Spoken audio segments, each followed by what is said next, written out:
The lake was so still that morning, the water barely rippling against the shore.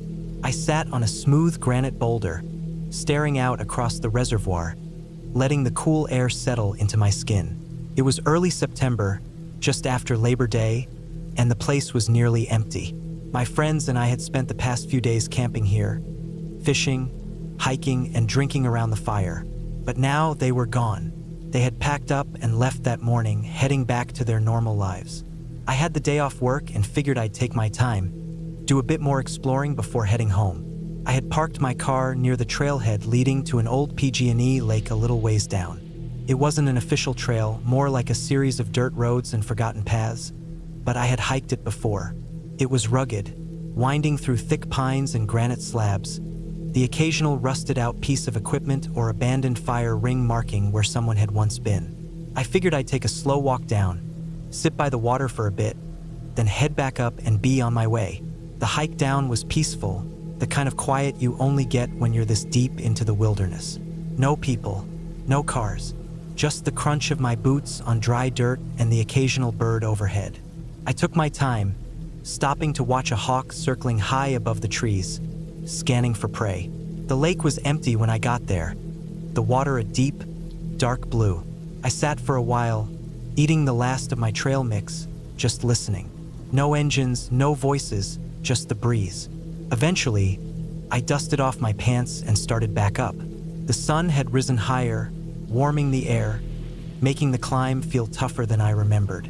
I was sweating by the time I hit the steeper section of the trail, a long stretch of loose rock and packed dirt that wound its way up the hillside.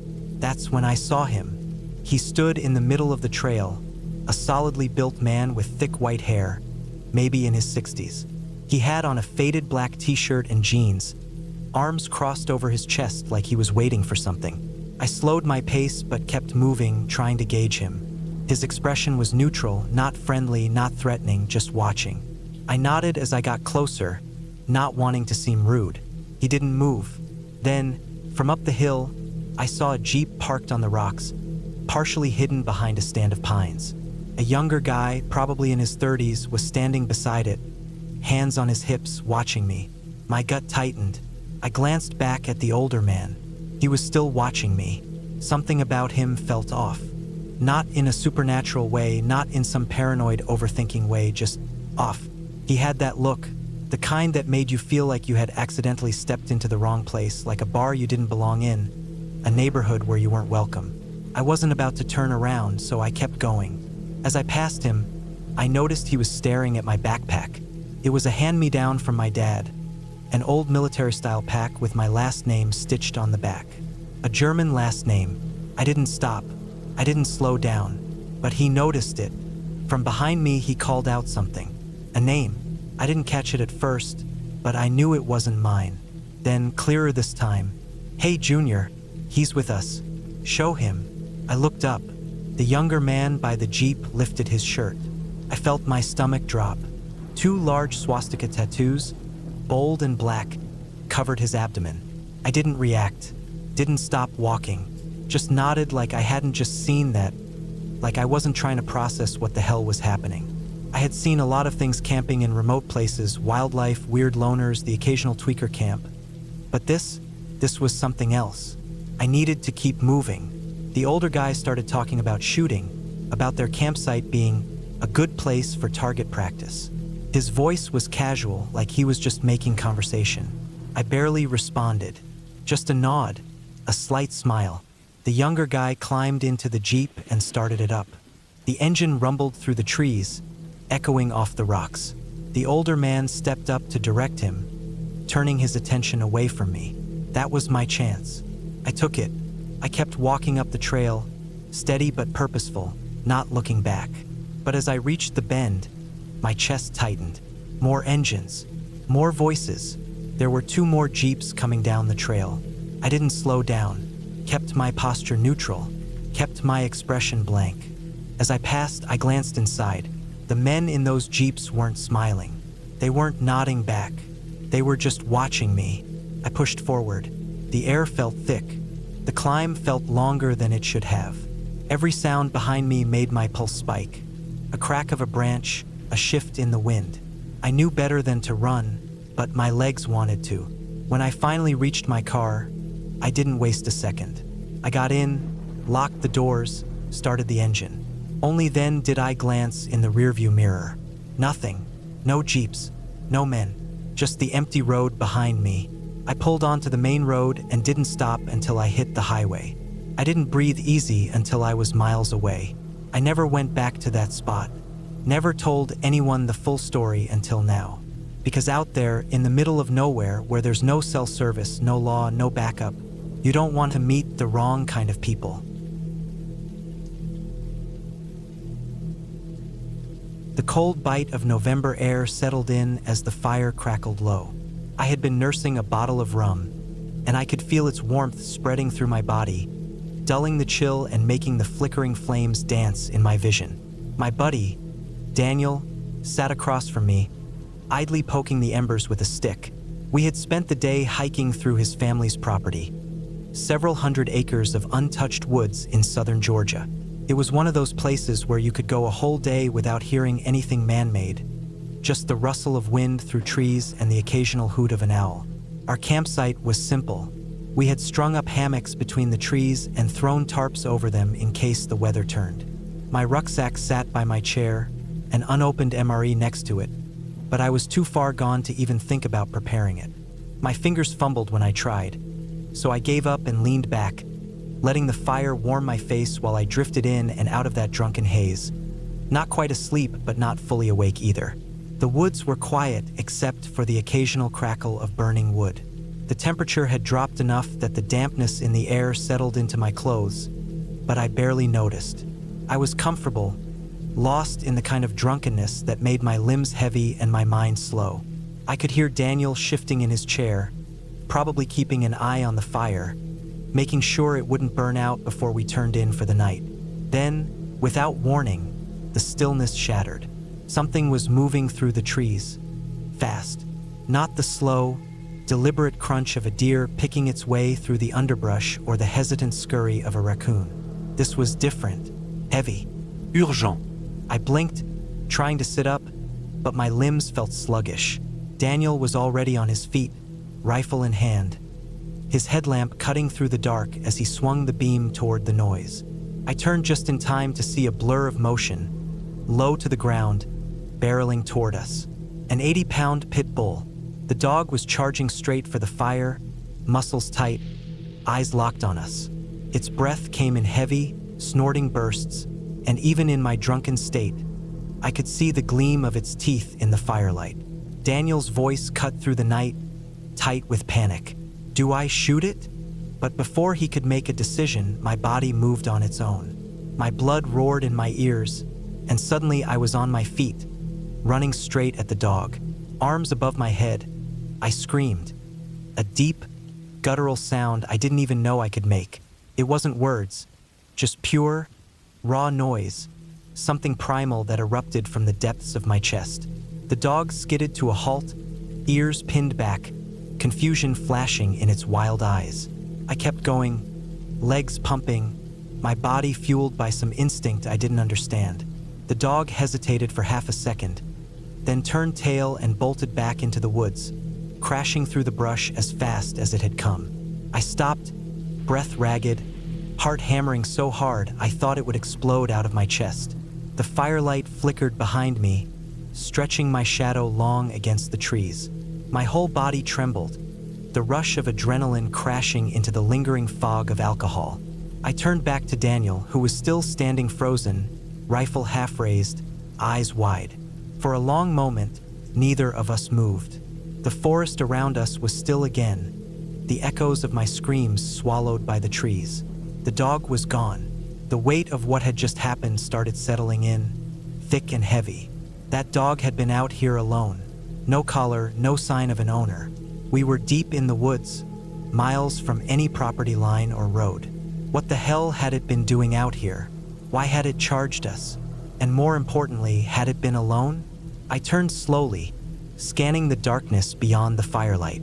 The trees pressed in, their branches swaying in the cold night air.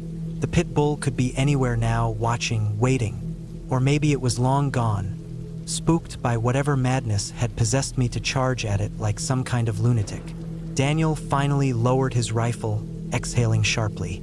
"Jesus Christ," he muttered, rubbing a hand over his face. He didn't say anything else. He didn't need to. The fire had burned low, casting long shadows across the ground. I stood there for a while, trying to shake the feeling that we weren't alone. I wasn't drunk anymore, not really. The buzz had been drowned by the rush of adrenaline, leaving behind nothing but cold and exhaustion. I took a step back toward the fire, feeling the way my legs wobbled underneath me. I needed to sit down, to process what had just happened, but the thought of closing my eyes out here suddenly felt impossible. We never heard the dog again that night, but neither of us slept much. Every snapping twig sent my nerves on edge. Every rustling leaf made me grip my knife tighter. By the time the first light of dawn broke through the trees, we were both still awake, our nerves raw.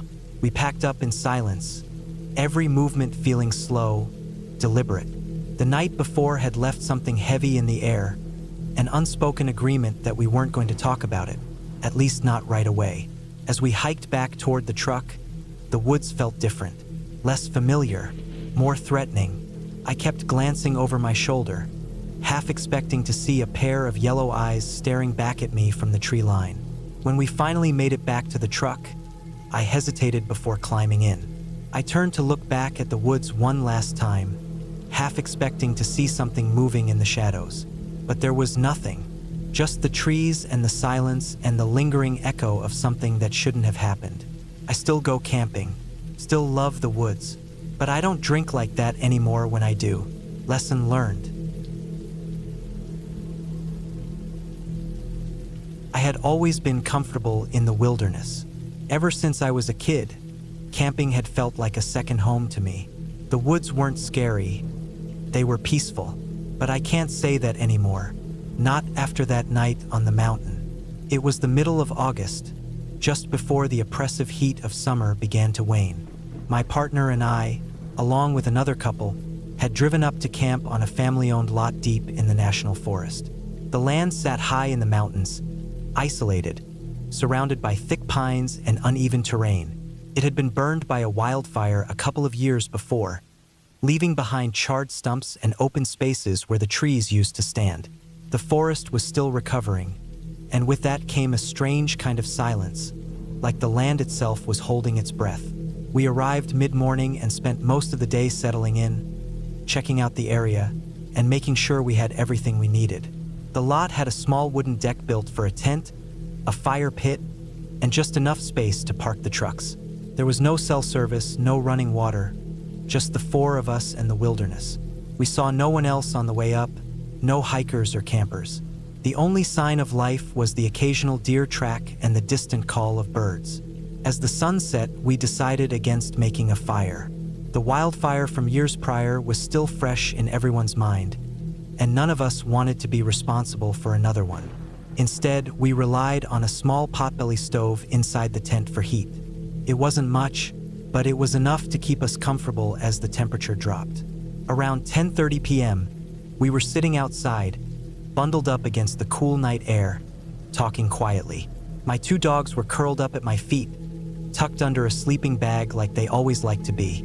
The sky was vast, endless, with no city lights to drown out the stars. The darkness felt heavier here, thicker, like it was pressing in from all sides. We were mid-conversation when my dogs suddenly sat up. They didn't bark or growl, but their bodies stiffened, ears perked, noses working the air. Their posture changed, not fearful, but alert, like they were guarding something. I felt a prickle of unease creep up my spine. I had seen them react to animals before. A bear had wandered near our camp once, and they had growled low and deep, hackles raised. This was different. They weren't making a sound. At that same moment, the conversation lulled, and silence settled over us. That's when we heard it. Footsteps, not the slow, careful steps of a deer, not the rustling of a small animal foraging through the undergrowth. These were deliberate, heavy, 2 feet, moving quickly up the steep slope near our camp. The ground there was covered in thick layers of fallen leaves, made slick by recent rains. We had checked it out earlier in the day, noting how difficult it was to climb. Even in broad daylight, with proper footing, it would have been treacherous. But now, in the dark, someone or something was moving up it without hesitation, without struggle. My heart began to pound. The footsteps didn't slow. Whoever it was, they weren't trying to be quiet. They weren't sneaking. They were coming straight toward us. No one spoke. The four of us sat frozen, listening. The only sound was the rhythmic crunch of leaves as the unseen figure climbed higher and higher. Then, just as suddenly as it started, the footsteps stopped. We held our breath, waiting. The dogs remained rigid, still facing the slope. The forest was deathly silent again. No wind, no insects, nothing. A long minute passed, then another. Still nothing. I reached for the small generator we had brought with us. My hands shook slightly as I turned it on. The sudden hum of the engine shattered the silence, flooding our campsite with artificial noise. I wasn't sure why I did it. Maybe I hoped the sound would scare off whatever or whoever had been approaching. Maybe I just needed something to break the tension. We waited. 10 minutes. 15. No more footsteps. Eventually, we convinced ourselves it had been an animal. Something large, maybe, but nothing sinister. We left the generator running for a little while longer before turning it off and retreating into the tent. I didn't sleep much that night. The next morning, we climbed the slope to check for tracks. The ground was soft from moisture, the leaf litter thick. We found no prints, no broken branches, no sign that anything or anyone had been there at all. That was the last time we camped on that lot. I don't know what was out there that night. I don't want to know, but I haven't felt the same about the woods since. Camping alone in the woods had never really bothered me before. I had spent countless nights under the stars, deep in the wilderness, where the only noises were the rustling of leaves, the occasional distant howl of a coyote, and the crackling of my campfire as it burned down to embers. This trip was no different, or so I thought. I had set up my tent in a secluded part of the forest, not far from a slow-moving river. The campsite was peaceful, untouched by the noise of civilization. The only sounds were the wind weaving through the trees and the occasional chirping of nocturnal insects. I had hiked for most of the day, my legs aching in a way that felt satisfying, a reminder of the miles I had covered.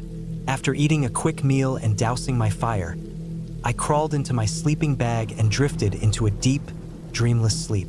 At some point in the night, my bladder woke me.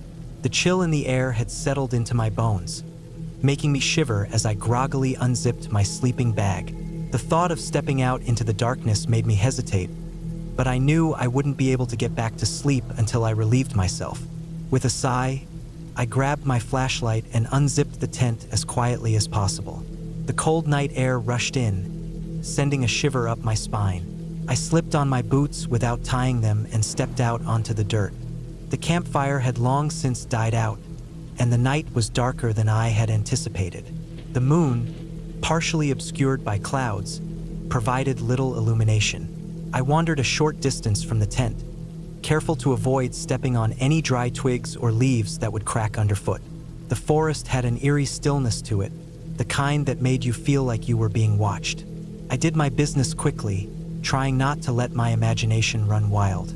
As I made my way back to my tent, I caught movement near my camp.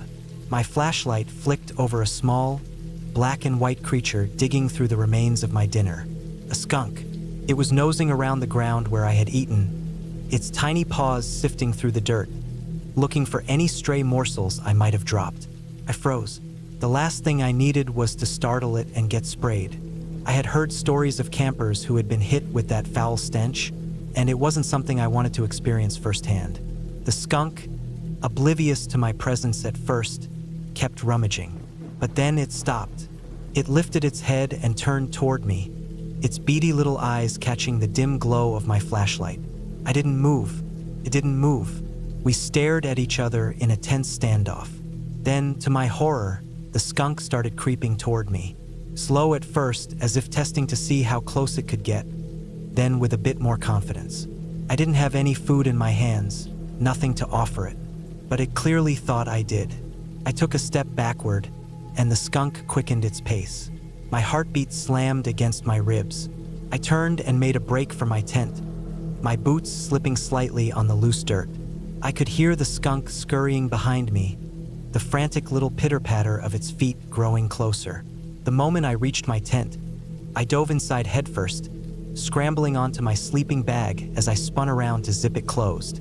My fingers fumbled at the zipper, trying to yank it shut before the skunk reached me. But then the zipper jammed. Panic surged through me. My hands trembled as I fought with the stubborn zipper, trying to force it closed. My brain flashed to that scene in Jurassic Park, where the little girl is desperately trying to slide the metal cabinet door shut as the raptor lunges toward her. That was me, except instead of a dinosaur, I had a crazed, possibly rabid skunk about to jump into my tent. The zipper refused to budge. It had caught on the flap of fabric that was meant to cover the opening. I yanked harder, my breath coming in frantic gasps. The skunk was almost there. With a final desperate tug, the zipper gave way, sliding up with a loud rip.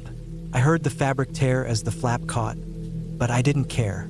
I pulled it all the way shut, sealing myself inside. Silence.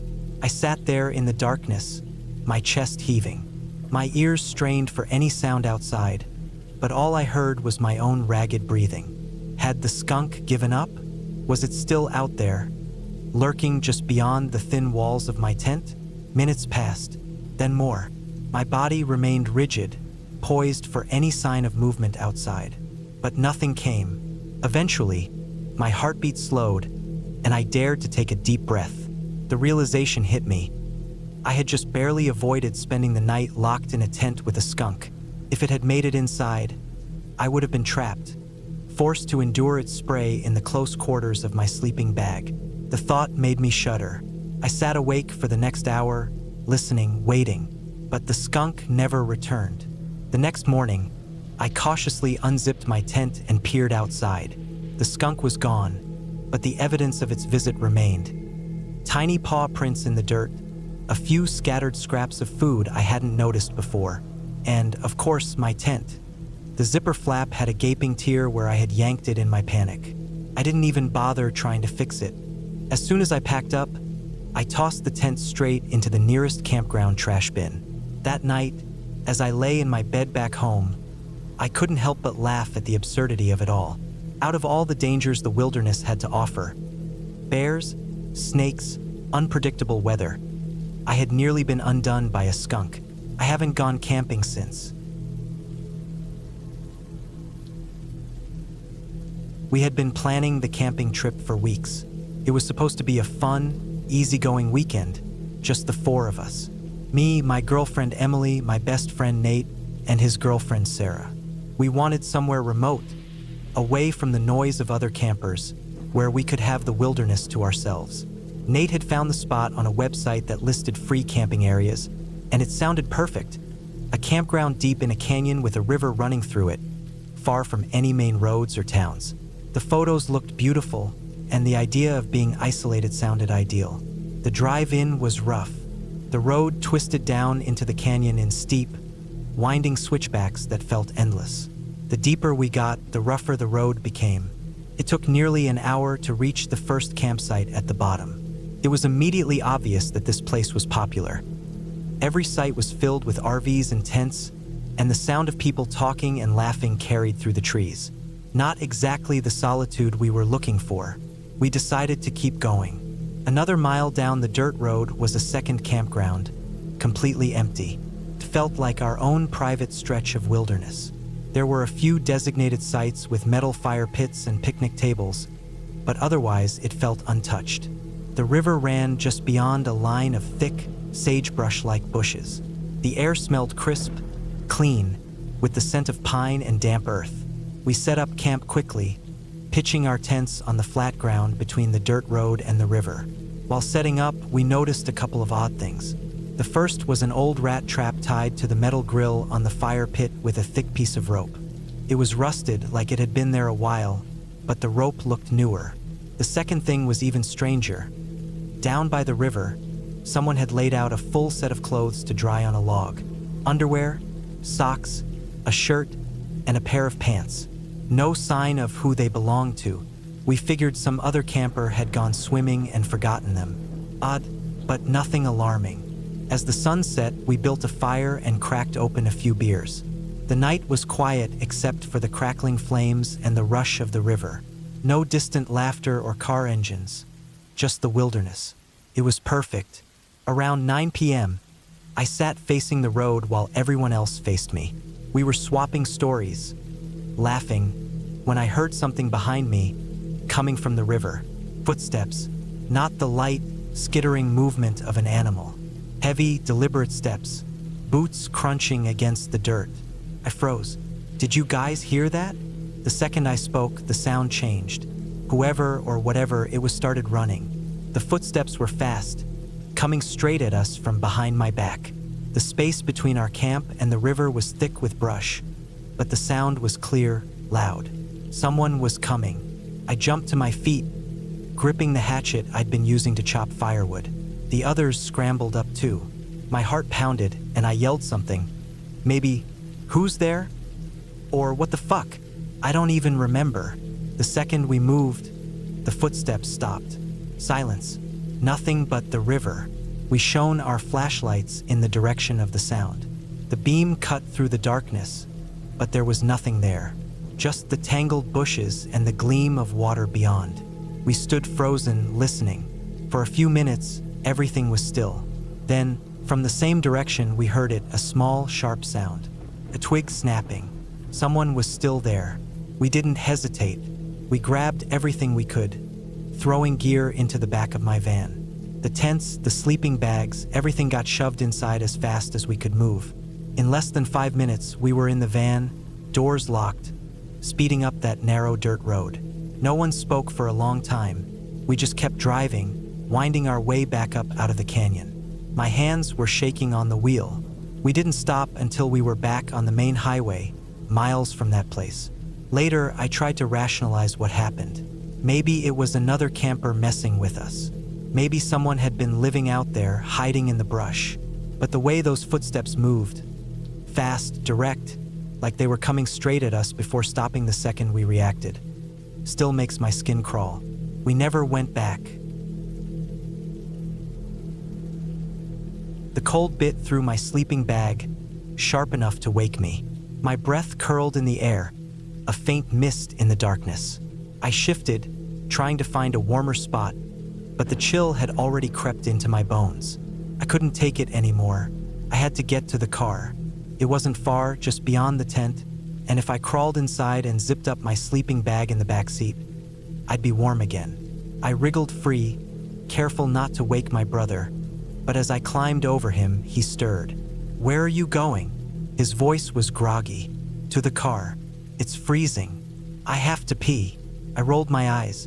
He always had to follow me wherever I went. I unzipped the tent, the crisp air rushing in, making it feel even colder. The sky was still dark, but as I stepped outside, a faint glow edged the top of the mountains. My brother stumbled out behind me, rubbing his eyes. I stood there, staring at the light. It didn't seem quite right. Something about it felt off. My brother, ever the Cub Scout, squinted at the glow and frowned. "The sun doesn't rise over there." I turned to him, ready to argue, but before I could open my mouth, our father's voice cut through the cold morning air. "What are you two doing?" His head poked out from the tent, eyes narrowed, but then they widened as he followed our gaze to the mountain ridge. A bright red glow flickered against the sky. For a moment, everything was still. The forest around us, the sleeping campers in the distance, the cold wind that had been needling my skin. All of it seemed to hold its breath. Then my father's voice snapped through the silence. "Fire!" I barely had time to process the word before he was already moving. The calm that had been in his voice moments before was gone. He wasn't yelling, but there was something worse. An urgency, a sharpness that cut through any thought of hesitation. "Get your stuff. Now." The tent was forgotten. There was no time to pack, no time to fold anything neatly. My father yanked the poles, collapsing the whole thing in one motion. The fabric barely had time to hit the ground before he was shoving it into the back of the station wagon. My mother grabbed what she could from inside. Sleeping bags and backpacks flung into the car without care. We didn't roll up our mats, didn't pack away the cooler. Everything was a blur of motion. My hands shook, not from the cold, but from something else. Fear. The smoke was barely noticeable at first, just a faint haze hanging in the air. But within minutes, the sky darkened. The glow on the ridge grew stronger. Ash began to drift down, tiny gray flakes that looked almost like snow, but carried the scent of burning pine. We piled into the car, my father taking the driver's seat, his hands gripping the wheel so tightly his knuckles turned white. The tires spun against the gravel as we tore out of the campsite. The road was narrow, winding through the mountains, barely wide enough for 2 cars to pass in some spots.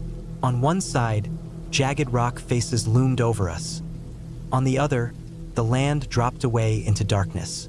No guardrails, just open space and the feeling that one wrong turn could send us tumbling into nothingness. The fire hadn't reached us yet, but the smoke had.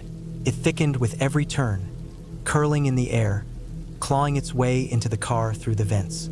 My chest felt tight, the acrid scent stinging my nose and throat. My brother sat beside me, his face pale, his hands clenched into fists in his lap. My father kept his eyes on the road, his voice the only anchor in the chaos. We're ahead of it. We're fine. But the smoke kept coming. The trees blurred past, their dark shapes twisting in the shifting light.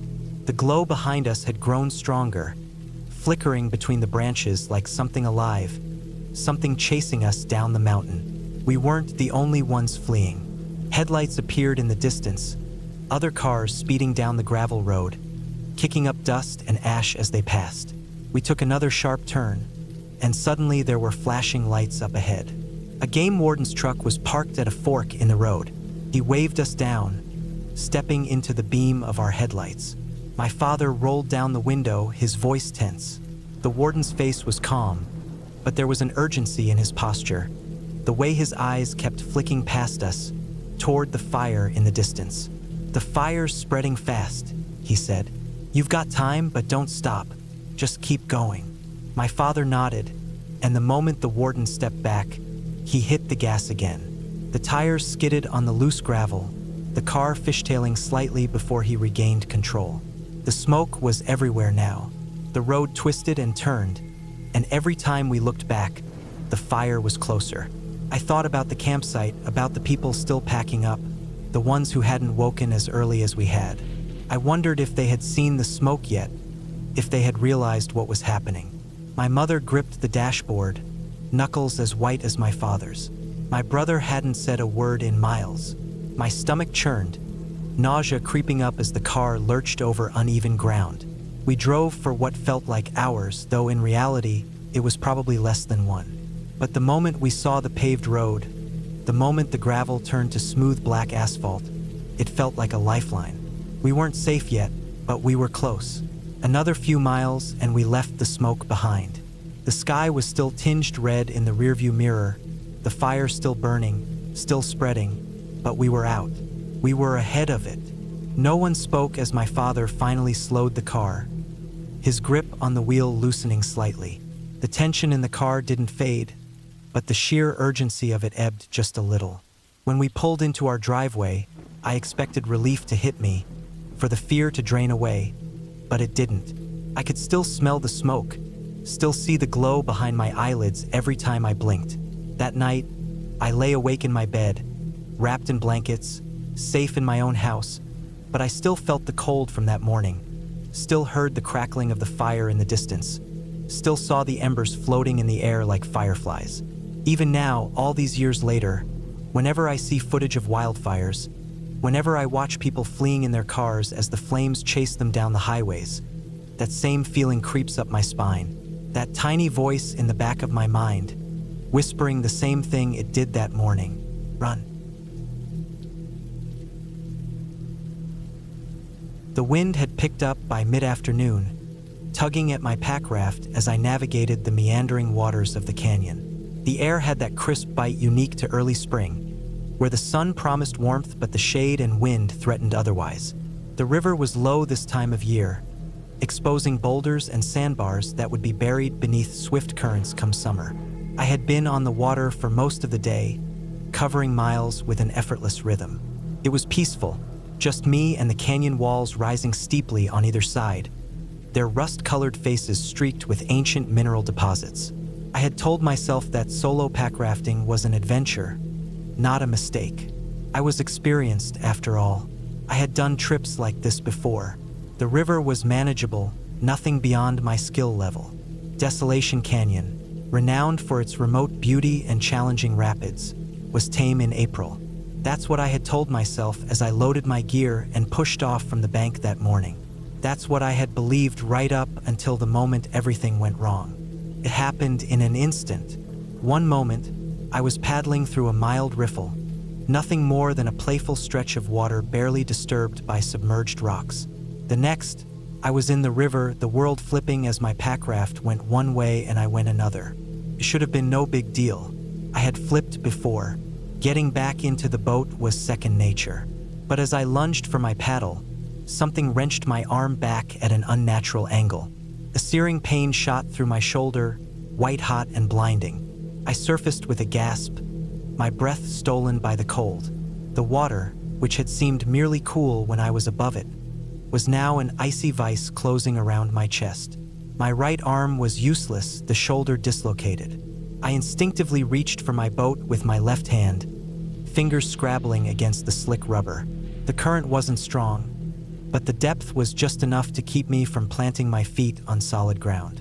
I kicked, twisted, tried to haul myself up, but with only one working arm, the effort was pathetic. The raft bobbed away from me with each attempt, just beyond reach. Panic started to set in, a creeping sensation that squeezed my ribs tighter than the cold. I had to get out of the water. Hypothermia wasn't an abstract danger. It was already beginning to take hold. My limbs felt sluggish, my fingers stiff. The canyon walls, so breathtaking from my raft, now felt impossibly distant, towering over me like silent sentinels indifferent to my struggle. I don't know how long I fought against the water before I managed to get a hand on my raft and cling to it. The river carried me downstream as I kicked, angling for the nearest bank. The canyon curved sharply, and a narrow gravel bar appeared ahead. With the last of my strength, I dragged myself onto the shore, collapsing in a heap. My soaked clothes clung to me, wicking away whatever body heat I had left. I needed to move. I needed to get warm. My right arm hung uselessly at my side, the pain radiating in nauseating waves. I ignored it, focused on the immediate shelter, warmth, survival. My pack raft had followed me to shore, and I dragged it up beyond the reach of the water. My dry bag was still attached. A stroke of luck, but my fingers were nearly useless as I fumbled with the straps. The temperature was dropping. The sun, which had been a weak comfort in the afternoon, was now dipping behind the canyon walls, casting long shadows. My teeth chattered violently as I yanked out my emergency blanket and wrapped it around myself. My fire kit was in the bag. I had wood nearby. I knew what needed to be done, but my hands wouldn't work. I tried to grip the lighter, but my fingers barely responded. They felt foreign, as if they belonged to someone else. The fine motor control needed to strike a flame was beyond me. I tried again, cursing through chattering teeth. The lighter slipped from my grasp and landed in the dirt. I couldn't feel my fingertips anymore. That was when the fear truly set in. This wasn't just discomfort. This was dangerous. The combination of shock, cold, and blood loss was shutting my body down faster than I had anticipated. I reached up to my forehead and felt warmth, my fingers coming away slick with blood. I had hit my head at some point. That explained the dizziness, the creeping lethargy. I had to act, and I had to act now. The inReach was my only option. I fumbled for it in my pack, my numbed fingers barely managing to press the SOS button. The device's small screen glowed reassuringly, but the message it sent, distress signal sent, awaiting response, felt distant. Help was coming, but how long would it take? Minutes stretched into eternity. I curled into myself, the emergency blanket offering little protection against the relentless cold. I focused on breathing, on staying awake. The canyon around me was silent, the river's whisper the only sound. My vision blurred, my thoughts slowed. The cold was winning. I don't remember the exact moment I heard the helicopter. One moment, there was only the quiet hush of the canyon. The next, a rhythmic thudding filled the air. A search and rescue team had responded to my beacon. I was barely conscious when they reached me. I remember hands lifting me, voices speaking in clipped, urgent tones. Then warmth, blankets, lights, and finally, oblivion. When I woke up, I was in a hospital. My shoulder was reset, my head bandaged. The doctor told me I had been hypothermic, my core temperature dangerously low. A few more hours and it could have been fatal. I had been lucky. I knew that. I had made mistakes. Going alone, underestimating the conditions, overestimating my ability to handle an emergency. Desolation Canyon had lived up to its name, nearly costing me my life. I don't boat alone anymore. I've learned my lesson. And if you're reading this, I hope you learn from my mistake. 2. Nature doesn't care how experienced you are. It doesn't care how confident you feel. Respect it, plan for the worst, and never assume you're immune to disaster. Because when it happens fast. It had been 8 years since I took that road trip. It was the kind of trip I'd always wanted to take. Just me, my car, and a slow crawl across the country, seeing everything I could before responsibilities pulled me back. I had started in southern Ontario, making my way down the eastern seaboard before cutting across the southern United States toward California. By the time I reached Utah, I was sunburnt, road-weary, and in need of some solitude away from the highways and gas stations. Bryce Canyon called to me. I had always been more comfortable in the woods than in any city, and hiking had been second nature since childhood. My experience was almost entirely in boreal forests and mixed woodlands, though thick trees, lakes, and a predictable rhythm to the land. The dry, red rock expanse of Bryce was something else entirely. Felt alien. Beautiful, but in a way that left me feeling exposed. I wasn't concerned, though. I had camped in every season, in every condition. I had weathered freezing nights, torrential downpours, and the occasional nerve-wracking wildlife encounter. Whatever Bryce Canyon could throw at me, I figured I could handle it. I should have paid more attention to the sky. I had parked my car at a designated lot and hiked down early that morning. The plan was to spend the night at the bottom of the canyon and hike out the next day. The descent had been steep, but nothing I couldn't handle. My pack was heavy on my shoulders, but that was expected. I had plenty of water, food, and my tent packed in tight. The temperature had been climbing as the day went on, and by the time I reached the bottom, I was sweating through my shirt. Despite the heat, the air felt oddly still.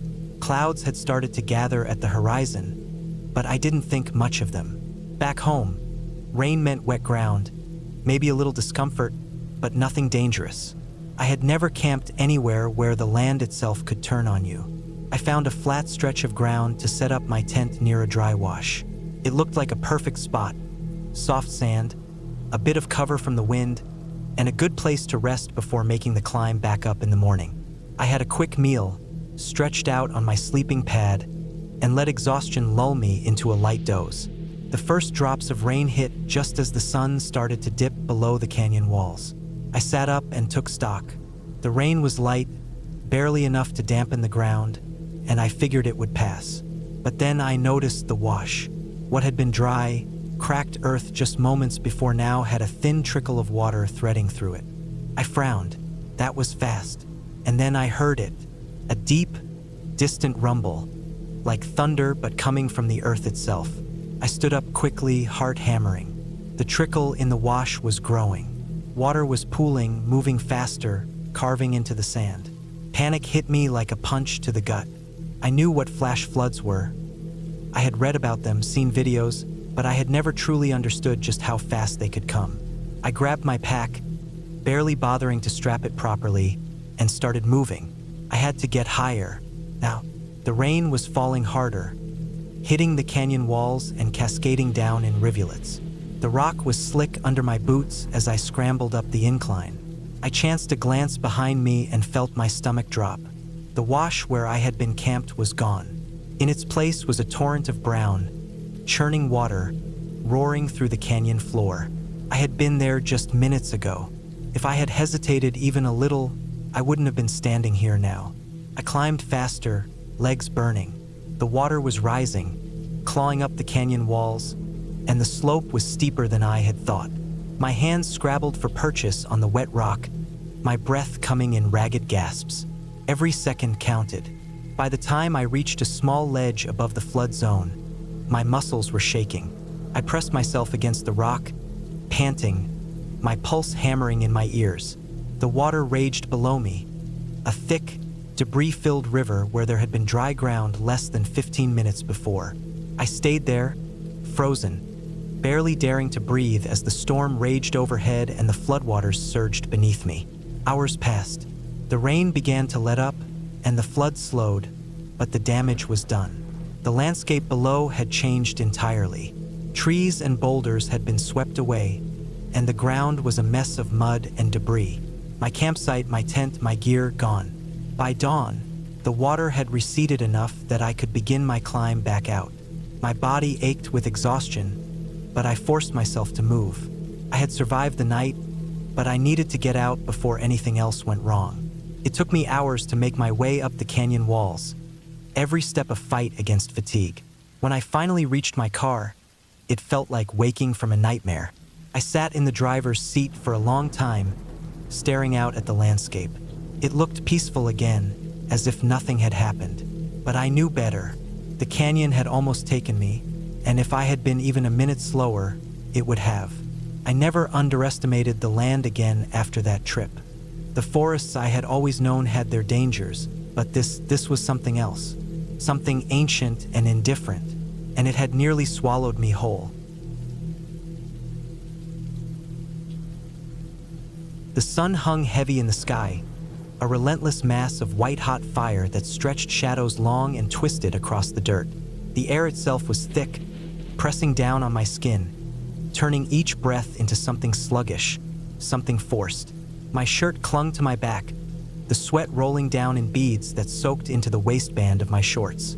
We had been here for 2 days, camped out in this arid wasteland that promised beauty and adventure, but delivered only exhaustion. It wasn't supposed to be this hot, not in early summer. The forecast had lied, or maybe I had just convinced myself that the desert would be kind to us. It wasn't. The campground was a simple one, carved into the rocky landscape like an afterthought. A handful of picnic tables, a couple of fire pits, and an outhouse that smelled like something long dead. Other campers were scattered around, but not many. People who knew better had probably stayed away, waiting for the cooler months. We were here for our daughter, 3 years old, wide-eyed with wonder, fearless in the way only small children could be. She loved camping, loved the idea of sleeping outside, loved the way the world felt bigger out here. She ran barefoot across the dirt, unbothered by the heat that radiated up from the ground, her tiny feet kicking up clouds of dust. My husband and I worked in silence, setting up for lunch. The food sat on the table, forgotten for a moment, as we turned our attention to something trivial, the cooler, the tent, the angle of the shade. It was a moment, one brief, fleeting moment. That was all it took. She was gone. I turned, expecting to see her beside me, but the space where she had been just seconds before was empty. My heart lurched, a dull thud in my chest that sent ice through my veins. "No," I whispered, scanning the immediate area. She had to be here. There was nowhere to go, nowhere she could have disappeared to in the span of a breath. Panic rose like bile in my throat. I called her name once, twice, the sound sharp and unfamiliar in my own ears. No answer. My voice grew louder, edged with hysteria. My husband's head snapped up, his eyes locking onto mine. He saw the fear before I could even say the words. We ran. Through the camp, past the picnic table, past the tent, past the van. The heat was unbearable now, suffocating, but I didn't care. I screamed her name, over and over, the sound tearing from my throat, raw and desperate. I ran to the dirt road that led away from the campground, my feet barely touching the ground. She wasn't there. I turned, sprinting in the opposite direction, scanning the dry brush, the rocks, the endless horizon. Nothing. My husband was running too, his voice hoarse as he called out. We checked behind every tree, every boulder, every possible hiding place. Other campers noticed, their conversations faltering as they looked our way. A few stood, hesitant, as if unsure whether to intervene. My head was spinning. My hands shook. I ran back to the van, yanked the door open, looked inside. It was empty. Nothing but blankets, bags, and the dull stench of hot fabric. My heart pounded as I slammed the door shut and kept moving. I ran, I searched, I screamed. I don't know how long it lasted. Time lost all meaning. My body moved on instinct, fueled only by the raw, primal terror that clawed at my insides. And then, just as suddenly as she had vanished, my husband found her. In the van. The same van I had checked. The same van I had shut. I turned at his voice, my stomach twisting as I saw him pull her from inside, her small body limp against his chest. The heat.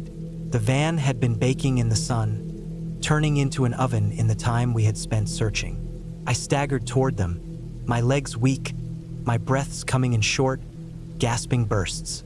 She was awake, dazed, blinking against the harsh light. My husband held her tight, his entire body trembling. She had been hiding, playing a game. She had learned how to open and close the sliding van door, something I had taught her months ago, never once considering the consequences. She had hidden under a pile of clothes, waiting, silent, as I searched. As I opened the door, called her name, looked inside, and when I shut the door, locking the heat inside with her, she had stayed there, waiting. I collapsed onto the ground, my chest heaving, my body racked with something between relief and nausea. She was okay. She was alive. But in another version of this story, she wasn't. In another universe, we didn't find her in time. The thought hit me like a physical blow, knocking the wind from my lungs. I couldn't stop shaking. The weight of what had almost happened pressed down on me, suffocating. I wanted to cry, to scream, to undo everything that had led to this moment. We left that night, packed up everything, threw it into the van without a second thought. The campground blurred past as we drove, the desert stretching out around us, endless and unforgiving. We didn't go home. We couldn't. Instead, we found a cabin cool, safe, enclosed. No more tents, no more open spaces, no more hidden places where a child could slip away. I didn't sleep that night, couldn't. Every time I closed my eyes, I saw it happening again. The empty space where she had been, the silence, the heat. I don't know if I will ever stop seeing it, if the fear will ever fully leave me.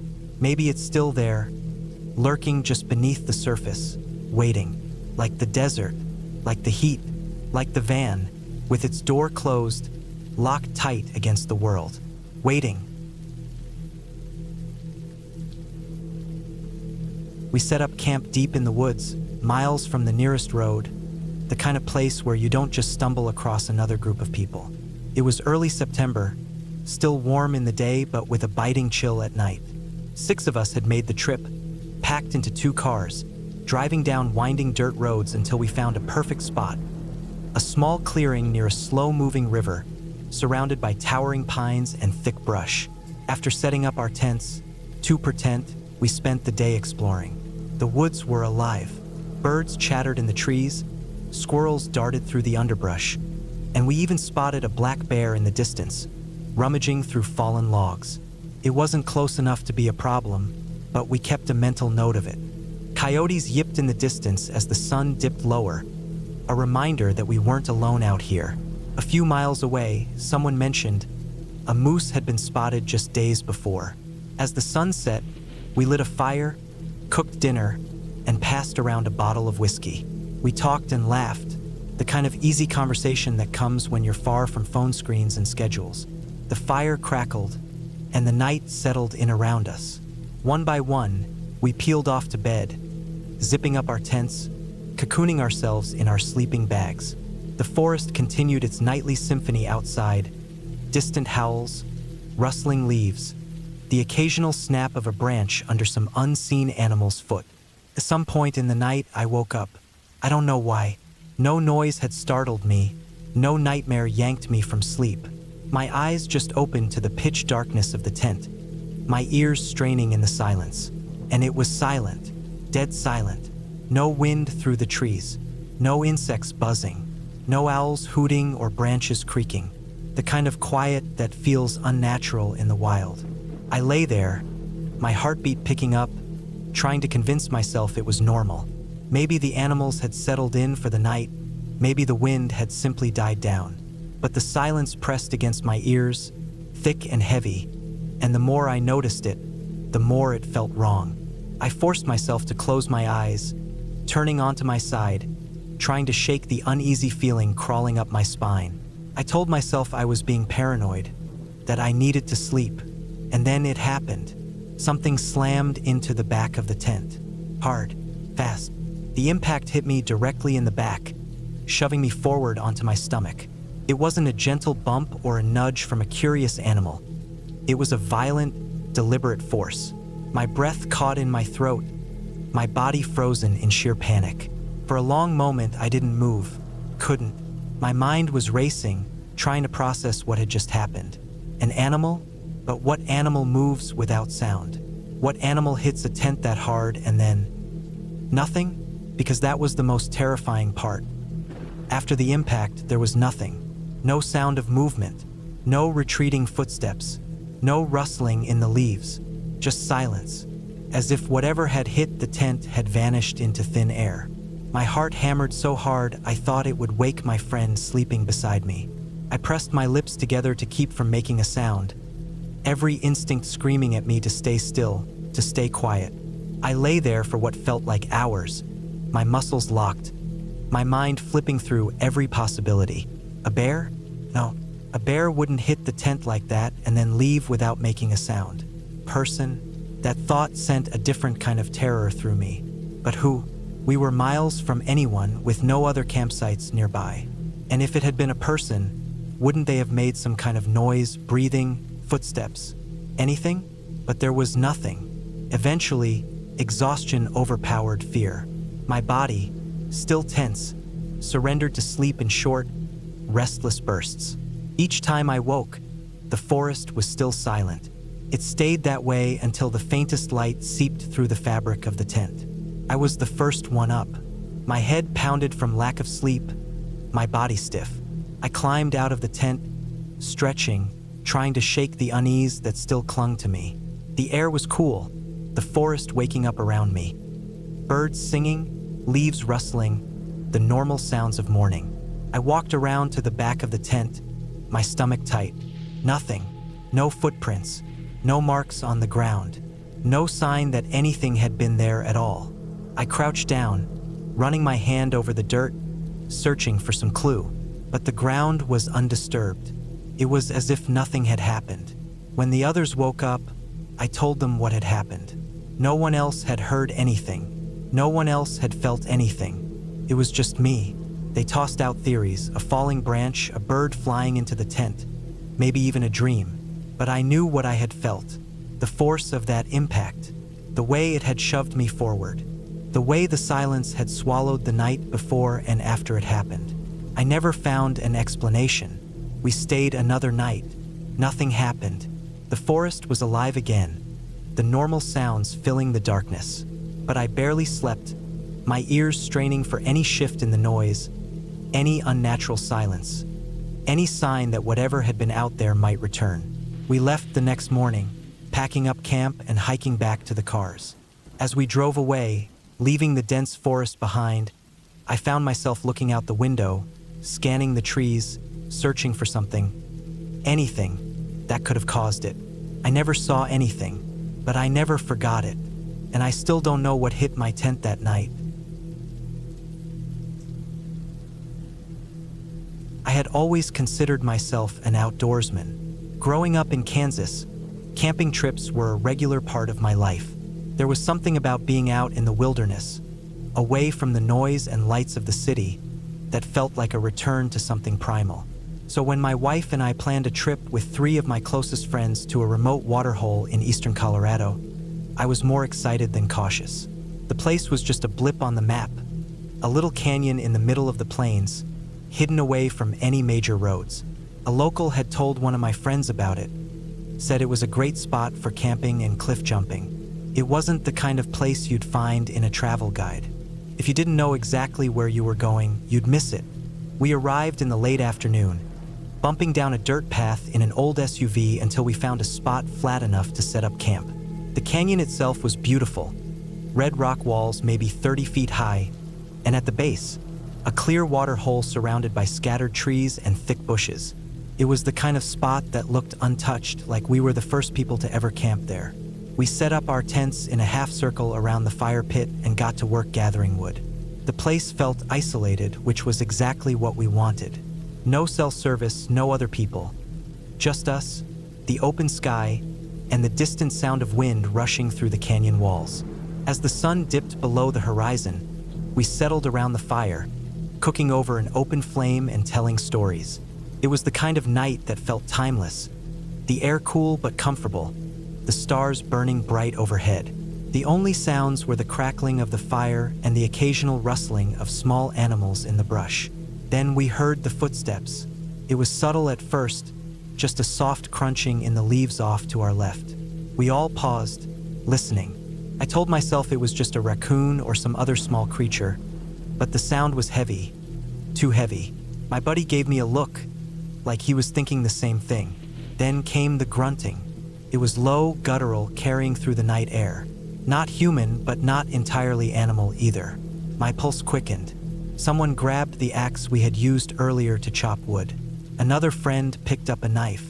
We weren't really afraid, at least that's what we told ourselves. But there was something unsettling about the way the sound carried, the way it seemed to circle us.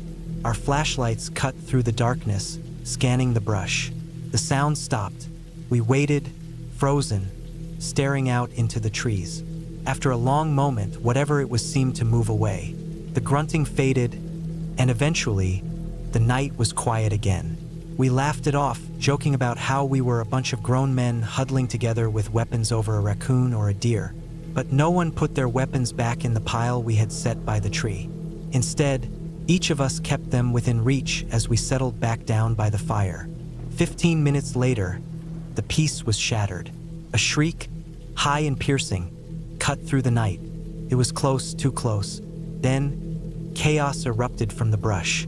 The sounds of pigs squealing, coyotes yipping and growling, the unmistakable noise of animals fighting for their lives. It was violent and raw, a full-on battle just 50 feet from where we sat. Every single one of us jumped to our feet, weapons in hand, flashlights swinging wildly to find the source. But we saw nothing, just shifting shadows and the movement of bushes shaking violently. The fight went on for what felt like minutes, the noises blending into something unrecognizable. Snarls, grunts, screams. And then, just as suddenly as it started, it stopped. Silence. Not even the chirping of crickets. It felt wrong, like something had interrupted the natural order of things. After a long, tense moment, we lowered our weapons.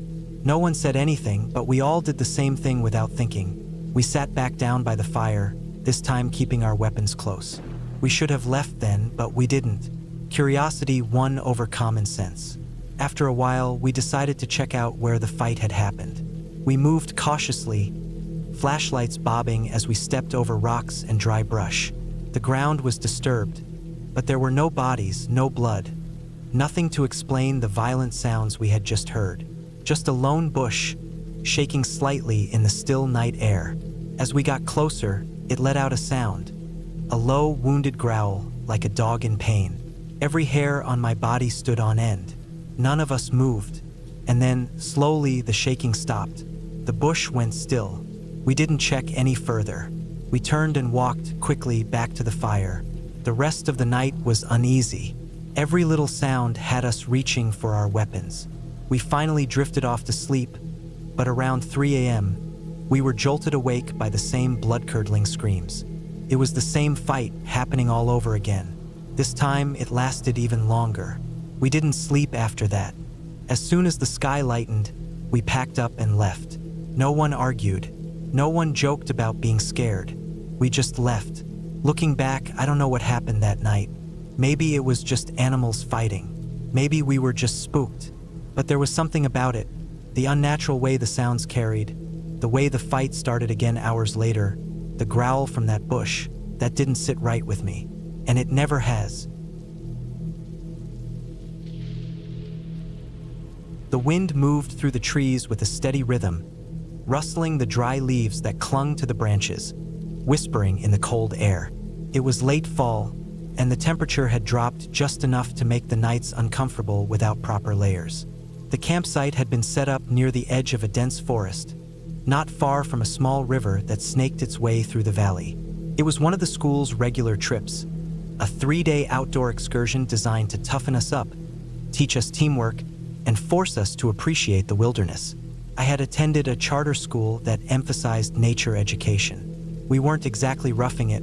Our group had been assigned to a Boy Scouts camp, the kind with basic wooden cabins instead of tents. These weren't luxurious by any means.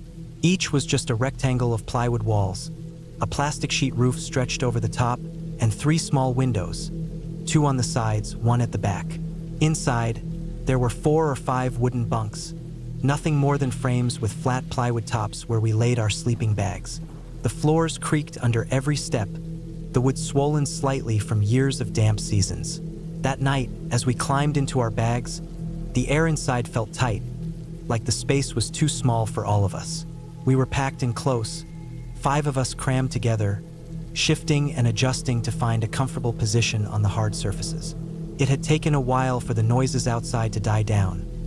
Other students laughing, the crackling of the campfire, the occasional crunch of footsteps moving along the dirt paths between the cabins. But eventually, everything faded into quiet, save for the distant sounds of night insects and the occasional wind through the trees. I wasn't the only one having trouble sleeping. Every time I shifted, I heard someone else doing the same, shuffling, sighing, frustrated whispers of fabric as sleeping bags rustled. The air was cold but damp with the humidity that always clung to the woods, making the plastic roof above us crinkle slightly whenever a breeze passed through. Then it happened. A scream, sharp, sudden, and panicked. I shot up so fast my head spun, my body rigid as my eyes adjusted to the darkness. In the dim glow from the moon filtering through the windows, I saw the girl across from me sitting upright, her breath coming in short gasps. But my eyes weren't on her. They were locked on the window just behind her bed. There had been movement, a shadow, a blur, someone ducking down just as we all sat up. For a second, no one moved. The silence was electric, charged with the kind of fear that paralyzed rather than forced action. Then, outside, rapid footsteps pounded away, the sound of someone running through the dirt and dry leaves. Panic surged through me. The others must have felt it too, because in an instant, everyone was scrambling, shoving out of their sleeping bags, pressing against the wooden walls as if it would somehow make them safer.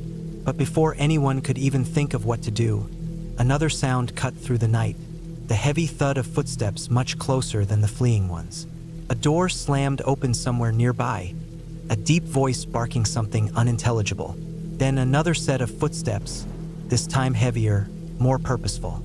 A few seconds later, the telltale scuffle of a struggle broke out.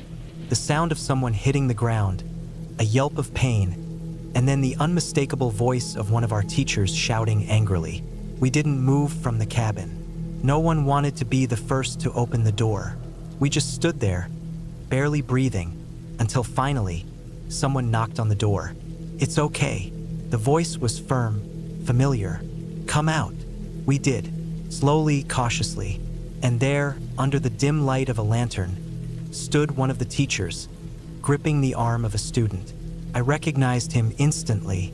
He wasn't from our cabin, but I had seen him around plenty of times. He was standing stiffly, his head low, his face pale and full of something between embarrassment and something else, something darker. His eyes darted to the girl who had screamed, then away just as quickly. We found out later that he had been caught watching her through the window, standing just outside for who knows how long. He had ducked when she screamed, tried to run, but the teacher had been nearby, probably doing rounds, and caught him. The kid was sent home immediately, expelled. We never saw him again. The rest of the trip went on as planned, but I never slept right in those cabins again. Every time I laid down, I found myself staring at the windows, wondering if someone was outside, wondering if I would wake up to another shadow shifting in the darkness. That fear followed me for years, and it made the next time even worse. It was years later, but I still loved camping. The fear of that night had never completely left me, but it hadn't stopped me either. By the time I was in my mid-20s, I had taken dozens of trips into the woods, mostly alone, sometimes with friends. I liked the solitude, the quiet. I liked the way the air felt fresher away from the city, the way the night stretched on forever in the darkness of the forest.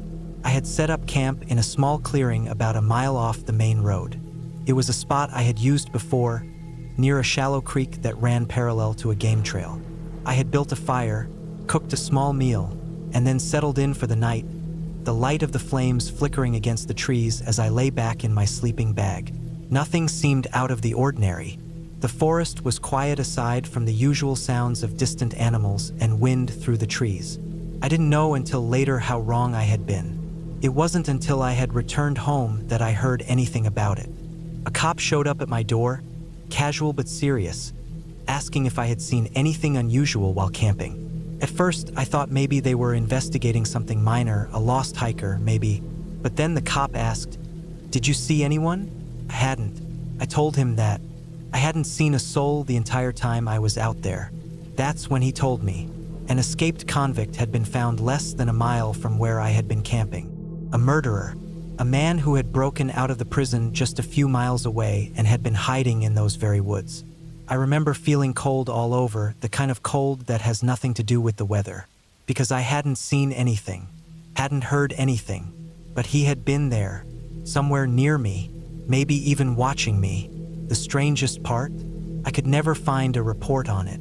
Nothing in the news, nothing online. It was like it had never happened. And yet, I know what the cop said. I know where I was that night. And I know that, for reasons I may never understand, I had been incredibly lucky. Because someone had been out there, and I had never even known. I had been working in the desert for nearly 6 months by then, deep in a barren stretch of land so vast that the nearest town was a full day's drive away. It was the kind of place where the wind carved endless dunes into shifting waves of sand, where the sky stretched endlessly overhead with no trees, no hills, nothing but an ocean of ochre-colored dust. There were no roads out here, just faint tire tracks left by our own convoy, disappearing with every gust of wind.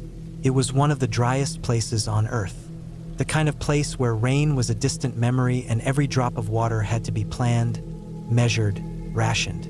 It was remote, desolate, beautiful, a place that had stripped away every unnecessary part of life, leaving behind only the essentials: our work, our camp, and the wilderness.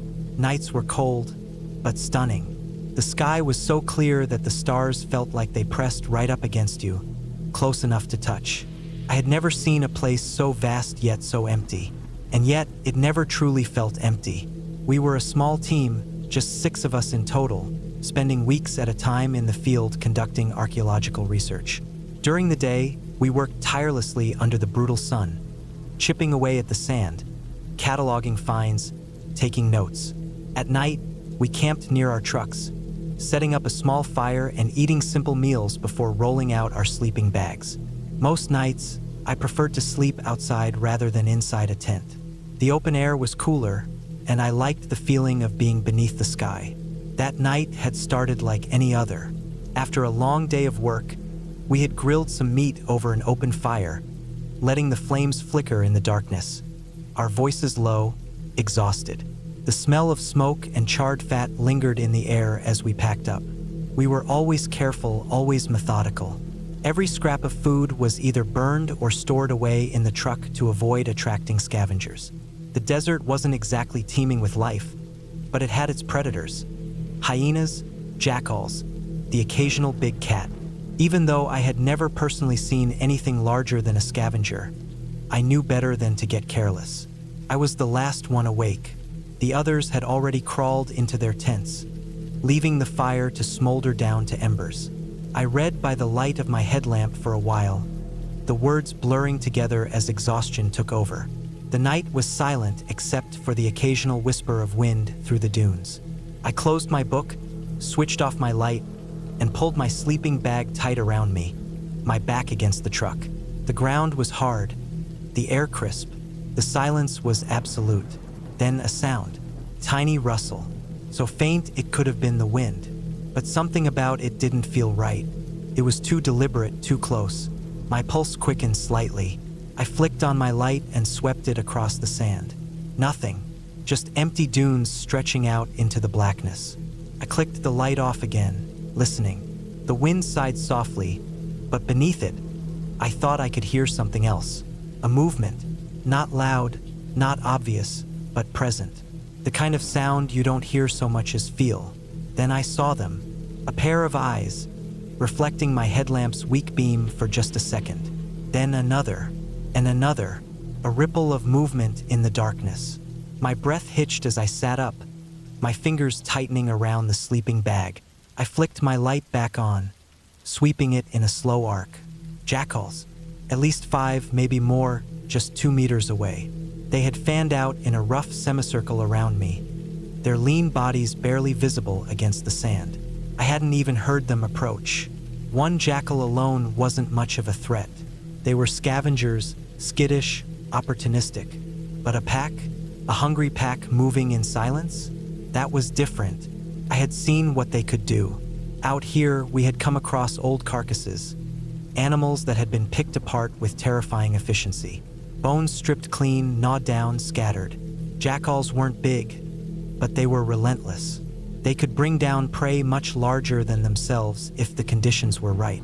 And now they were looking at me. My mouth went dry, my pulse hammered in my ears. I knew better than to freeze. Slowly, I moved my arm, scooping up a handful of sand. With a sudden burst, I flung it toward them, yelling as loudly as I could. The nearest ones flinched, darting back a step, but they didn't scatter. They didn't run. I cursed under my breath. My only advantage was the truck at my back. I wasn't surrounded completely, but I needed to move before they grew bolder. In one motion, I lurched to my feet, grabbed my sleeping bag, and stumbled backward toward the nearest tent. The jackals tensed, their bodies shifting in unison, but they didn't pounce. Not yet. I yanked open the tent flap and practically dove inside, my breath coming fast. I could still hear them outside, padding through the sand, sniffing around the site. One of them knocked something over, a metal cup, maybe, a soft clatter in the darkness. For the next 2 hours, I listened to them move. They nosed around the campsite, rustling through whatever hadn't been packed away properly. I could hear them scratching at something, low growls passing between them. Eventually, the noises faded. They had found nothing worth staying for. Still, I didn't move. I lay there, staring at the tent's fabric, waiting. Even when silence returned, even when exhaustion pressed down on me, I couldn't quite bring myself to close my eyes. The next morning, the sun rose like nothing had happened. The dunes glowed gold, the sky a perfect, empty blue.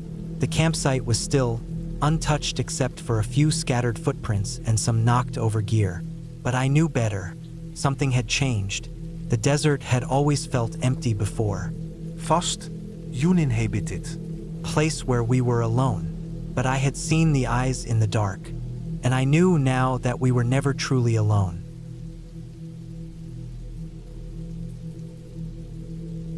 Winter camping always seemed like a great idea in theory. The isolation, the challenge, the sheer quiet of a world blanketed in ice and snow. But once you're actually there, in the dead of night, with the cold creeping into your bones and a truck sitting silently in the dark, your perspective changes fast. We had set up camp in a remote part of the state park, far from any main roads or well-traveled trails. It was January, and the forecast had called for temperatures dropping to about 15 degrees Fahrenheit overnight. I was with my friend Ben. We'd been camping together for years, but never in temperatures this extreme. Still, we were prepared, at least we thought we were. We had the right gear, heavy-duty sleeping bags rated for below zero conditions, thermal clothing, and enough firewood to last through the night. By the time the sun dipped below the tree line, the cold was becoming relentless. Our breath came out in thick plumes, and anything left out for more than a few minutes turned solid with frost. Even our water bottles, which we had kept near the fire, froze within an hour of being at the site. The campsite itself was completely empty. We hadn't seen a single soul since arriving, which wasn't unusual given the season, but it made things eerily quiet.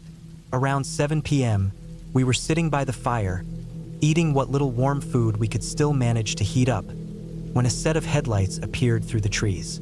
A pickup truck, dark-colored and older-looking, pulled into our campsite. It slowed to a stop about 20 feet away from us, just at the edge of the clearing. Then the lights shut off, the engine cut, and nothing happened.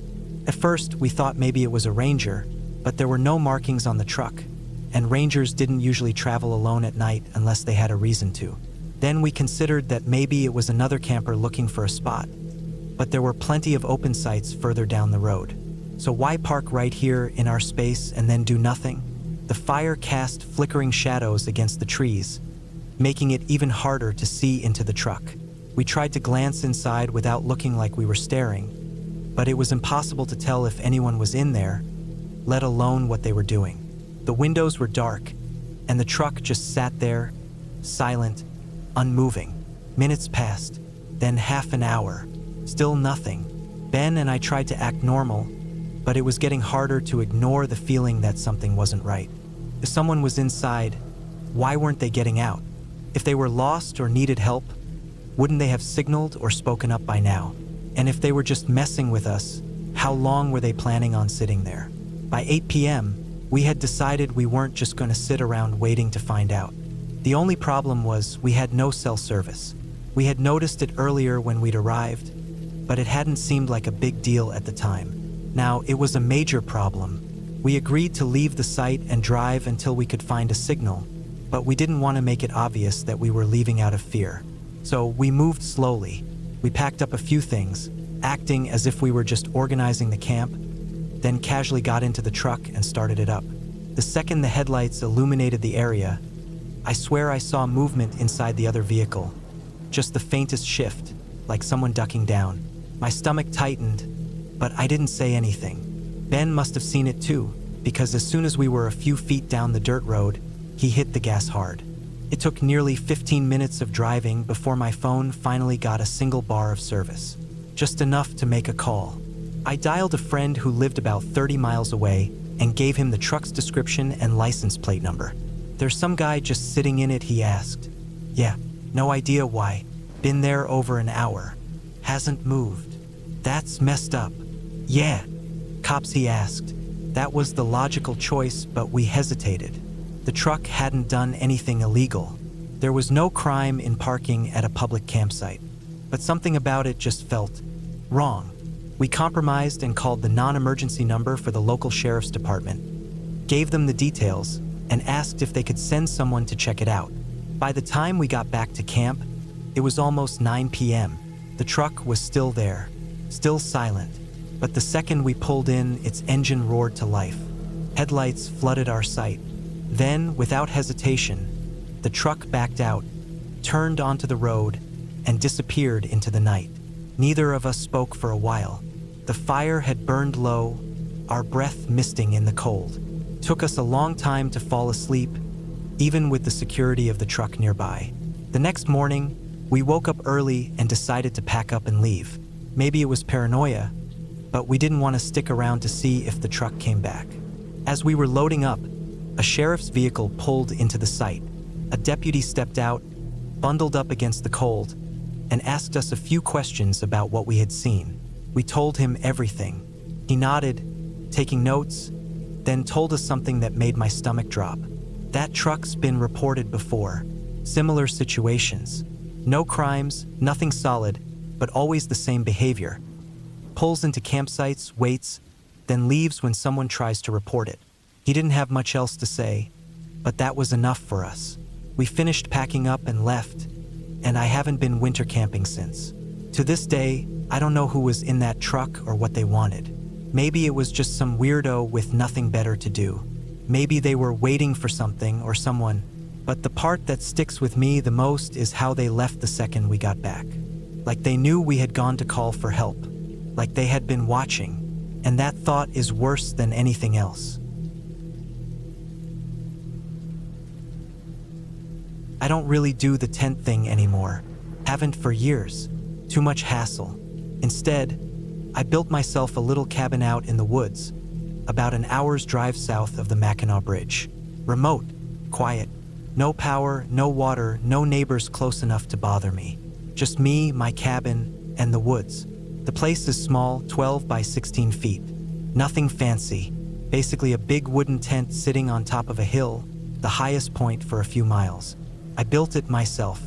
Put in a little loft to sleep in. It's a good setup. Gets me out of the city, away from work, away from people. Just me, the land, and the deer wandering through in the morning mist. There's a camp down the road a bit. A ranch house some folks from the city bought. Nice enough people. We have some fun during deer season. The old guy that owns it, though, he's something else. Bigfoot guy. Swears up and down that there's a Sasquatch roaming around these woods. I don't buy into that nonsense, but he sure does. Talks about it every chance he gets. Me? I keep my mouth shut and let him have his fun. One night, I had a little too much fun myself.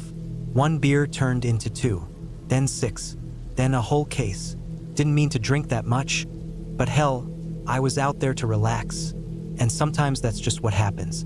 I remember sitting out by the fire, staring at the embers, listening to the sounds of the woods, the distant rustle of leaves, the occasional hoot of an owl, the whisper of the wind through the trees.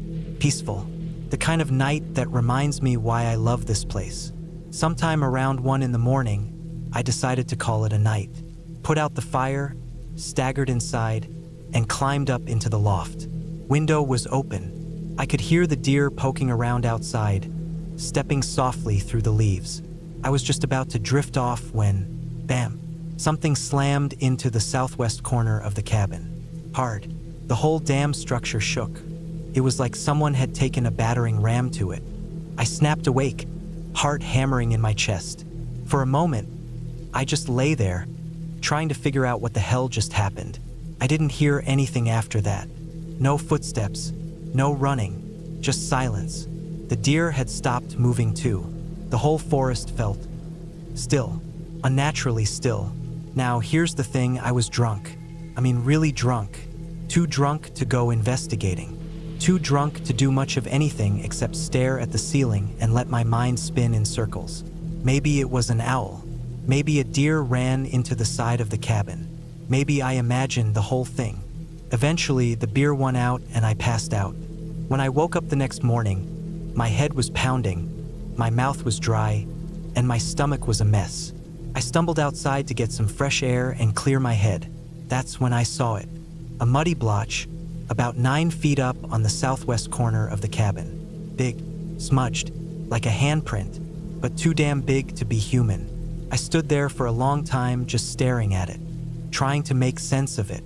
I wanted to believe it was something else, anything else. A trick of the mud, a weird stain, some kind of smear from a branch or an animal rubbing against the wood. But it didn't look like that. It looked deliberate, like something had hit the cabin on purpose. Something big. I told myself an owl had slammed into the wall chasing a vole. That made sense. Owls were big, strong, fast. A big bird could hit hard enough to shake the cabin. But owls don't leave handprints. I didn't tell the Bigfoot guy. No way. That would have been the end of it. I'd never hear the end of it. But the thing is, I never really stopped thinking about it either. Every time I'm out at the cabin, I find myself glancing at that corner. Every time the wind shifts and the trees creak just right, I get that feeling in my gut. The one that says something isn't right. The one that says I'm not as alone as I think I am. And every once in a while, late at night, when I'm lying up in the loft with the window open, listening to the deer moving through the brush, I wonder if I'll hear that sound again. That deep, heavy BAM against the wall.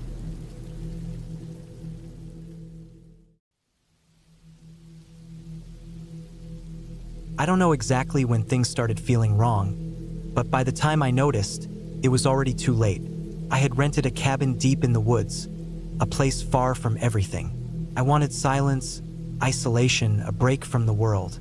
Work had burned me out, and I needed time away from people. A week in the middle of nowhere sounded perfect. No emails, no traffic, no noise. Just me, the trees, and a small wooden cabin surrounded by nature. The first day was peaceful. I arrived in the afternoon, parked my truck near the front steps, and unlocked the door with the key I'd picked up from the rental office. The cabin was small but cozy. A living room with an old couch and a fireplace, a tiny kitchen, a bathroom, and a single bedroom. Everything smelled of aged wood and dust, like no one had stayed there for a long time. Outside, the trees stretched endlessly in all directions. I saw no trails, no signs of other people, just thick woods pressing in like walls. The quiet was almost overwhelming at first. No distant hum of traffic, no voices, just the occasional rustling of leaves in the wind. That first night, I slept deeply, feeling safe in the solitude. But when I woke up, something was different. At first, I couldn't put my finger on it. The air felt heavier, like the atmosphere had changed. I brushed it off as nothing. Maybe I wasn't used to this kind of quiet. I spent the next day exploring the woods, hiking a bit but always keeping the cabin in sight. The trees were thick, their branches tangled together like fingers, blocking out most of the sky. The further I walked, the darker it got under the canopy. I turned back before I could lose sight of the cabin. That evening, I made a fire in the fireplace and ate a simple meal. The food tasted bland, though I wasn't sure why. As the sun went down, the shadows inside the cabin stretched longer, and the walls seemed to close in. I shook the feeling off and went to bed early. I woke up in the middle of the night. I wasn't sure why at first, but then I heard it. Something outside. A soft crunching sound, like footsteps on dried leaves. I held my breath, listening. Could have been an animal, maybe a deer, but it didn't move like an animal. The steps were slow, deliberate, pausing, then continuing. I sat up, heart pounding. My truck was parked just outside, and the doors were locked, but the thought of someone out there, just beyond the thin walls, made my skin crawl. I reached for the flashlight on the nightstand, flicked it on, and shined it through the bedroom window. Nothing, just darkness and trees. The sounds had stopped. I told myself it was nothing. Maybe my mind was playing tricks on me, filling in the silence with imagined noises. But I couldn't shake the feeling that someone had been standing out there, just listening, watching. The next day, I found something that made my stomach drop. In the dirt just outside the cabin, near the treeline, I saw footprints. Not boots, not sneakers, bare feet. They led from the trees toward the cabin, stopping just a few feet from the porch steps. Then they turned around and disappeared back into the woods. I tried to stay rational. Maybe some hiker had wandered close, though I hadn't seen any trails or paths. Maybe someone was living out here, but that didn't make sense either. Why walk barefoot in the woods? And why stop so close to my cabin before turning back? I spent the day on edge, checking the windows, looking over my shoulder. The woods that had felt peaceful before now felt different, like they were hiding something, like they weren't empty at all. That night, I didn't sleep well. Every sound made me sit up, heart racing. The wind through the trees, the creak of the cabin settling. But nothing else happened. On the fourth day, I made the decision to leave early. The unease had settled deep in my bones, and I couldn't shake it. I packed my bag, loaded up my truck, and went inside for one last look around. Then I saw it. Near the fireplace, where I had stacked wood on my first night, there was something that hadn't been there before. A single footprint, a bare footprint, pressed into the thin layer of dust on the wooden floor. My stomach turned. Someone had been inside. I didn't stop to think. I rushed out, jumped into my truck, and started the engine. The tires spun in the dirt as I sped down the narrow road, away from that place. I didn't look back. I don't know who was out there or what they wanted. I never told anyone about it. But sometimes, in the middle of the night, I wake up thinking about that footprint in the dust, about the quiet, deliberate steps outside my window. And I wonder, if I hadn't left that day, what would have happened next? I never wanted to come out here. The cabin was supposed to be a break, a chance to get away from work, from the noise of the city, from everything. But from the moment I stepped onto the old wooden porch, I knew something was wrong. It wasn't anything obvious, just a feeling, something in the air that made my skin crawl. The place had been in my family for years, but no one ever really used it. My uncle had built it decades ago, deep in the woods, far from any roads or towns. After he died, it just sat here empty. I never heard of anyone coming up here after that. It looked normal enough. A one-story log cabin, the kind you see in postcards, with a slanted tin roof and a small deck overlooking the trees. The wood was dark and weathered, but it was still solid. There was a single window at the front, covered in dust. The door creaked when I pushed it open, the inside smelling of old wood, dust, and something else, something faint, almost metallic. The main room had a couch, an old wooden table, a fireplace, and a small kitchen in the back. There was a hallway leading to a bedroom and a tiny bathroom. Everything looked untouched. It was as if my uncle had just stepped out and never returned. His old boots were still by the door. A coffee cup sat on the counter, a thin layer of dust covering it. A newspaper lay on the table, the date so old the pages had yellowed. I set my bags down and checked my phone. No signal. Not surprising. The nearest town was about 20 miles away, and I'd already lost reception halfway down the dirt road. I told myself I'd be fine. A few days of peace and quiet. No emails, no texts, just me and the woods. That night, I couldn't sleep. The bed was stiff and the cabin made noises. Wood settling, wind pushing against the roof, small creaks and groans that I told myself were normal. But there was something else, something softer, a sound just outside, like footsteps crunching in the leaves. I sat up, listening. The wind howled, the branches scraping against the walls. But beneath all of that, I swore I heard breathing. Slow, steady, just beyond the window. I didn't move. My eyes stayed on the ceiling, heart pounding in my ears. I told myself it was an animal. A deer, maybe, coyote, something harmless. But my gut told me otherwise. I must have drifted off at some point, because when I woke up, the sun was already pushing through the trees. I felt exhausted, like I hadn't really slept at all. I made coffee, sat by the window, and stared outside. The woods were still. Nothing moved, not even the wind. I tried to shake off the feeling from the night before, telling myself I was just being paranoid. That afternoon, I decided to check around the cabin, just to be sure. I walked the perimeter, looking for tracks or signs of animals. The ground was covered in old leaves and damp soil, but then I saw them. Footprints, bare, human, leading from the tree straight to my window. I froze. My breath caught in my throat as I traced the path. They stopped right beneath my bedroom window, then turned back toward the woods. They were fresh, the edges of the prints still sharp. Someone had been standing there last night, watching, listening. I rushed inside, locking the doors, checking every window. Nothing had been broken, nothing was missing, but that didn't make me feel any better. Someone had been out there.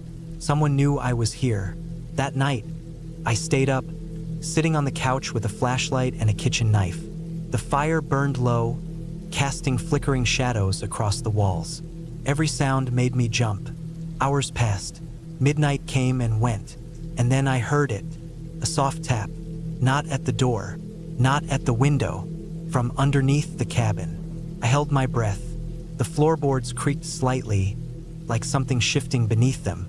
There was another tap, then another, a slow, deliberate pattern, like someone drumming their fingers against the wood. I wanted to tell myself it was an animal, but I knew better. I grabbed my flashlight and moved to the corner of the room, where a small vent led beneath the cabin.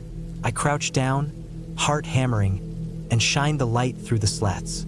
For a second, I saw nothing, just darkness. And then, eyes staring back at me. I stumbled backward, hitting the table, knocking over the coffee cup. The eyes didn't move. They just stayed there, locked onto mine, unblinking. Then, slowly, they vanished into the darkness. I didn't sleep. I didn't move from my spot on the couch. My knife gripped so tight my fingers ached. By the time the sun rose, I had already made up my mind. I was leaving. I packed my bags in under 5 minutes, grabbed my keys, and yanked the front door open. The air was cold, the woods silent. My truck sat a few yards away, untouched. But as I took my first step outside, I saw them. More footprints, dozens of them, leading from the woods, surrounding the cabin. I ran. I didn't care about the bags, about anything. I just needed to leave. I reached my truck, threw the door open, and turned the key. The engine sputtered, stalled. No, not now. I tried again. It wouldn't start. My pulse pounded. I glanced up at the rearview mirror, and that's when I saw them. Figures, standing at the edge of the trees, watching, motionless. I didn't think. I jumped out, running down the dirt road. My lungs burned. My legs ached. I didn't stop. I ran until I found the main road, until I saw another car, until I knew I was safe. I never went back. I never told anyone what happened. The cabin still stands, rotting slowly in the woods, untouched. I don't know who they were or what they wanted, but I know they're still there, waiting. I don't know why I ever thought coming up here alone was a good idea. Maybe I wanted a break from the city. Maybe I just needed space to think. Either way, I regret it now. The drive up took longer than expected. The road twisted through the woods like a snake, the kind of road where you don't pass another car for miles. The cabin itself was smaller than I imagined. Just one floor, a simple A-frame with a porch out front. It looked old but sturdy, sitting in the middle of a clearing surrounded by thick pines. The nearest town was almost an hour away. By the time I arrived, the sun was already setting. The air was crisp, carrying the scent of damp leaves and pine needles. Inside, the cabin was basic. A single bedroom, a tiny kitchen, and a living area with a wood stove. No TV, no internet, just silence. I liked that at first. That changed around midnight. I was in bed, trying to sleep, when I heard something outside. At first, I thought it was an animal. A branch cracking, leaves shifting, normal forest sounds. But then it happened again. Closer this time. A deliberate sound, like footsteps. I held my breath, listening. I told myself it was just a deer, maybe a raccoon. I forced myself to stay in bed, but my heart pounded hard against my ribs. Then the noise stopped. I lay there for what felt like hours, staring at the ceiling, waiting. Nothing. Eventually, I convinced myself it was my imagination and fell into a restless sleep. The next morning, I found tracks in the dirt outside. Not animal tracks, boot prints. They circled the cabin once, stopping beneath my bedroom window. I stood there for a long time, just staring at them. The ground was still damp from the rain a few days before, making the prints stand out clearly. Whoever it was had been standing there, right outside my window while I was in bed. I should have left then, packed up and driven back to town. But I didn't. I told myself it was nothing. Maybe a hunter, maybe some lost hiker. The woods weren't exactly busy, but they weren't completely empty either. I didn't want to overreact, so I stayed. That night, I locked the doors and shut the curtains. I kept a fire going in the wood stove, the glow flickering against the walls. The silence felt heavier now, pressing down on me. I tried to read, tried to distract myself, but every noise outside made me jump. Then, around 2 a.m., I heard it again. Footsteps. Slow. Deliberate. I sat up in bed, barely breathing. My eyes adjusted to the darkness, but I couldn't see anything beyond the curtains. The footsteps stopped right outside the bedroom window. Then, nothing. I stayed frozen, gripping the sheets. I thought about grabbing the knife from the kitchen, but I was too scared to move. I waited, listening. After what felt like forever, the footsteps started again. This time, they moved toward the porch. The wooden steps creaked. Whoever it was, they were right outside the front door. I forced myself to move. Slowly, quietly, I slid out of bed and crept to the kitchen. My hands trembled as I grabbed the knife. The silence stretched on. Then the doorknob rattled. A slow, testing turn. I gripped the knife tighter, my pulse pounding in my ears. The door was locked. I had checked it 3 times before bed. Whoever was out there must have known I was inside. They had to. Then, just as suddenly as it started, the noise stopped. The porch creaked once more, then silence. I stood there for hours, knife in hand, waiting, listening. Eventually, the sky began to lighten. Morning. I didn't sleep that night. When the sun finally rose, I stepped outside, knife still clenched in my fist. The boot prints were there again. This time, they led from my window to the front porch, stopping at the door. Then they turned back toward the woods. I packed my things. Fast. I didn't even eat breakfast. I threw everything in the car and started the engine, my hands shaking as I gripped the wheel. As I pulled away, I glanced at the cabin one last time. That's when I saw it. Just beyond the tree line, half hidden in the shadows, someone was standing there, watching me. I didn't stop. I didn't look back again. I just drove. I don't know who they were or what they wanted. I don't care. I'm never going back. I was never the type of person to believe in bad luck, but looking back now, I should have taken the warning signs more seriously. It all started when I decided to spend a week alone in a cabin deep in the woods of Montana. It wasn't some last-minute, reckless decision. I had planned it for months. My job had been stressing me out, and my personal life wasn't much better.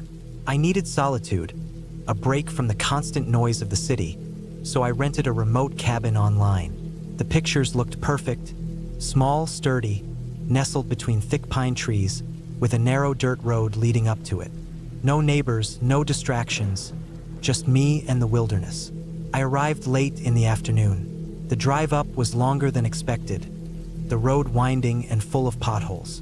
My SUV struggled over the rough terrain, and more than once, I thought I'd get stuck. But I made it. The cabin was exactly as it had been in the pictures.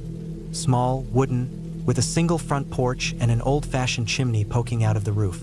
There was a shed to the side, covered in rusted tools and stacks of firewood. The forest pressed close around the property, and as soon as I stepped out of the car, I was swallowed by silence.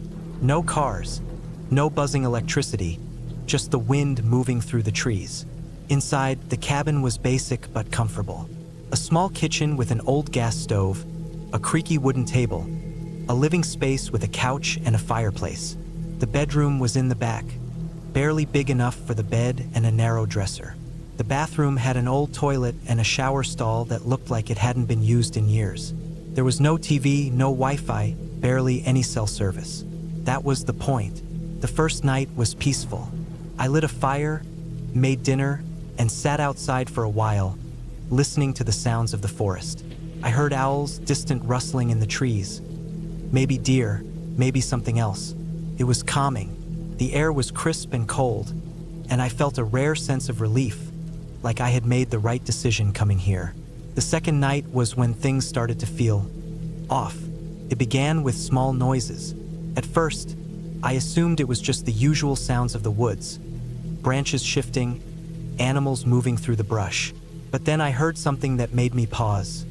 Footsteps, slow, deliberate, moving just beyond the tree line. I grabbed my flashlight and shined it in the direction of the noise, but all I saw was darkness. The trees were too thick, the shadows too deep. I told myself it was just paranoia, the effect of being alone in a place like this. Still, I locked the cabin door before going to bed that night. On the third day, I noticed things had moved. Nothing dramatic, just small changes. My flashlight, which I had left on the table, was now on the floor. The can of coffee I had placed in the cupboard was on the counter. I tried to convince myself I was just forgetting things, but I knew better. I had been careful, methodical.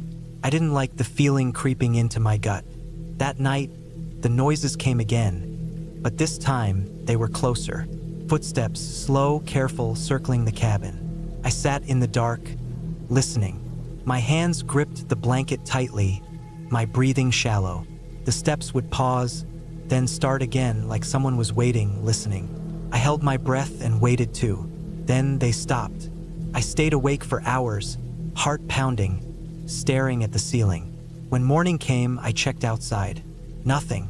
No tracks, no signs that anyone had been there. But I knew what I had heard. On the fourth day, I hiked a little. I wanted to clear my head, convince myself I was just getting stir-crazy. I followed a narrow trail that led deeper into the forest, the trees towering over me, the ground soft with old leaves. An hour in, I found something that made my stomach drop. A small clearing with an old, rotting tent. It had been there for years, the fabric shredded, the poles bent.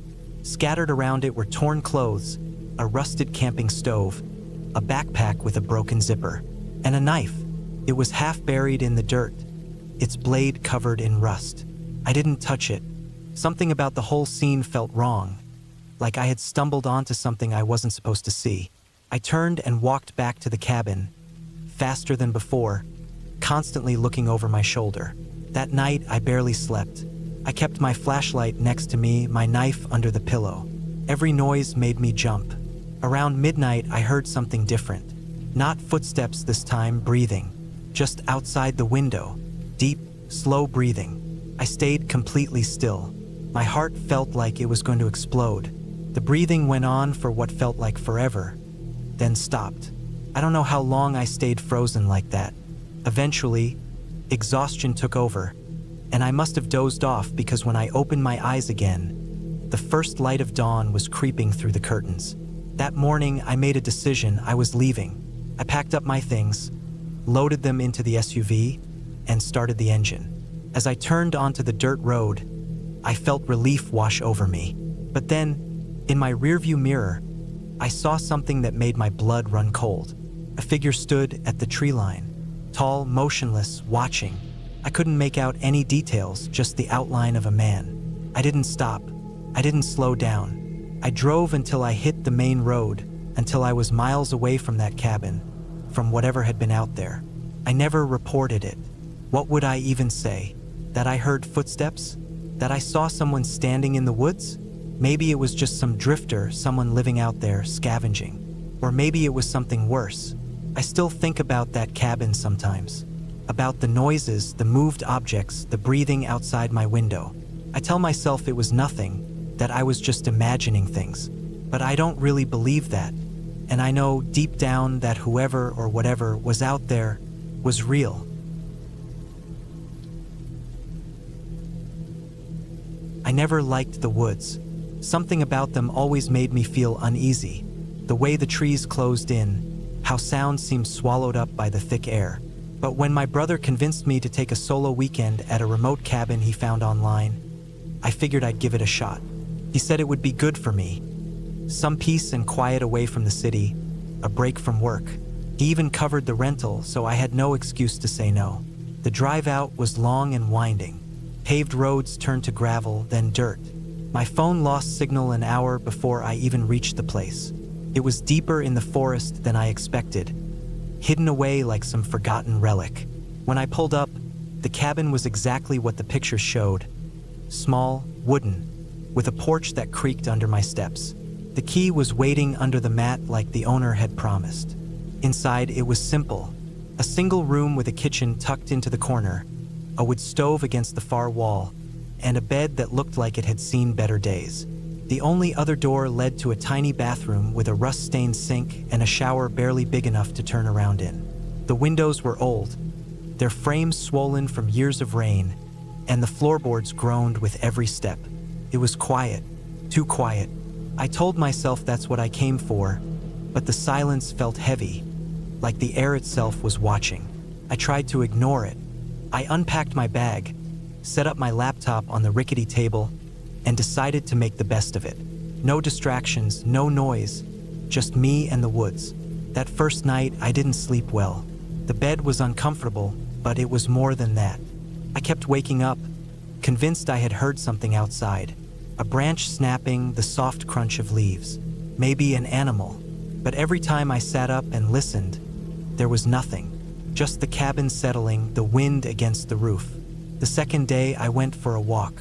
I figured getting familiar with the area might ease my nerves. The trees stretched endlessly in every direction, their branches tangled together like skeletal fingers. I marked my path with sticks and rocks, not wanting to get lost, but even then, I nearly did. The deeper I went, the more everything started looking the same. That's when I found the first sign that something was off. A pile of rocks stacked neatly in the middle of the trail. Not natural, not something that just happened. Someone had placed them there. A marker? A warning? I didn't know, but it made my skin crawl. I turned back, moving faster than I meant to. Every sound behind me suddenly too loud, too close. That night, I locked the door. Not just the knob, but the deadbolt, too. I even pushed a chair in front of it just in case. Maybe I was being paranoid, but something about that pile of rocks unsettled me in a way I couldn't shake. I woke up to the sound of footsteps, not inside the cabin, but right outside. Slow, deliberate, someone moving carefully, just beyond the thin walls. My heart pounded. I stayed still, barely breathing, straining to hear. The steps stopped, then started again, circling the cabin. I reached for my phone, but I already knew. No signal, no way to call for help. The only weapon I had was a dull kitchen knife, and that wouldn't do much if someone decided to break in. I sat there, gripping the handle, waiting, hoping it was just my imagination. Morning came and I forced myself outside. I needed to see if there were tracks, some proof that I hadn't lost my mind. The dirt around the cabin was disturbed, but not by boots, by bare feet. Human definitely, but wrong. The toes were long, almost claw-like, the arches too high. I should have left then. I should have packed my things and driven away. But something in me wanted answers. I followed the footprints, weaving through the trees, deeper into the forest. And then I saw it, a cabin. Not mine, but nearly identical, hidden among the trees. Old, abandoned. The windows were broken, the door slightly ajar. I don't know what made me go inside, but I did. The air was thick with the scent of rot, and the floor was littered with things people had left behind. Clothes, old cans, a rusted knife, and on the walls, scratches, deep gouges like something had been trying to claw its way out. I turned to leave, but something caught my eye. A photo pinned to the wall with a hunting knife. My stomach dropped. It was my cabin, the same one I had been sleeping in, and there was someone standing on the porch, looking directly at the camera. The face was blurred, but the shape of the body, the way it stood, it was wrong. Twisted, almost human, but not quite. I ran. I didn't stop. I crashed through the woods, tripping, falling, skinning my hands, my knees. When I reached the cabin, I didn't even go inside. I grabbed my keys, threw my bag into the car, and sped down the dirt road, my tires kicking up dust. I didn't stop driving until I was back in town. I booked a motel for the night, sat on the bed, shaking, trying to understand what had happened. The cabin's owner never answered my calls. When I checked the listing again, it was gone, like it had never existed. I don't know what I saw. I don't know who or what was out there in those woods, but I do know one thing. I'm never going back.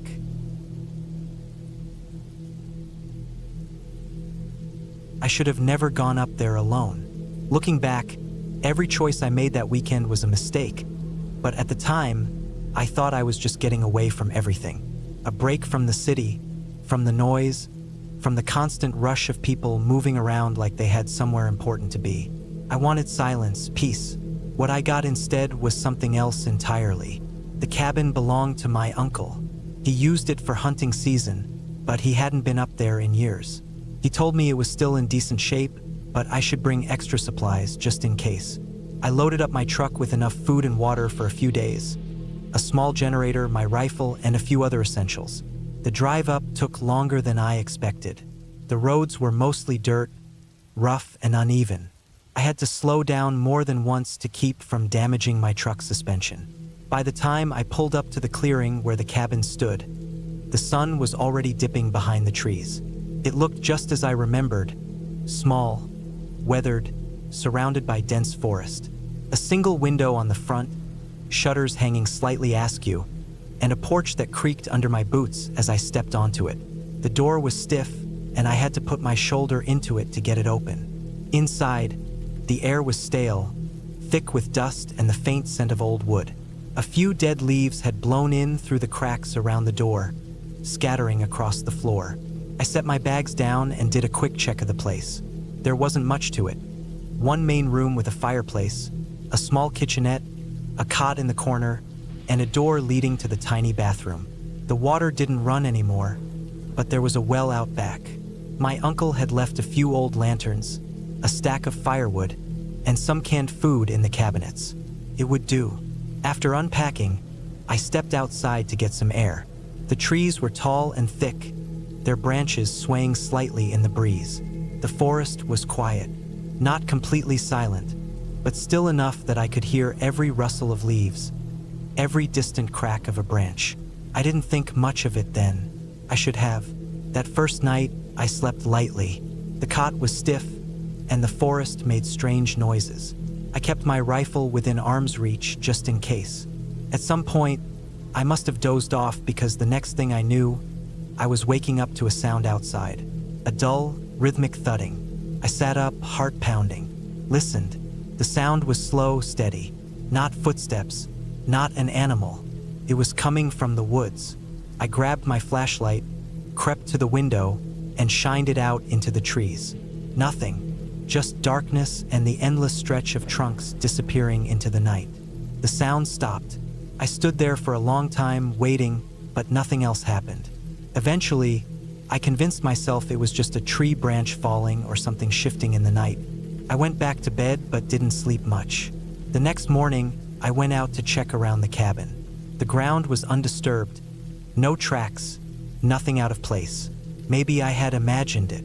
I spent most of the day chopping wood, fixing one of the broken shutters, and just keeping myself busy.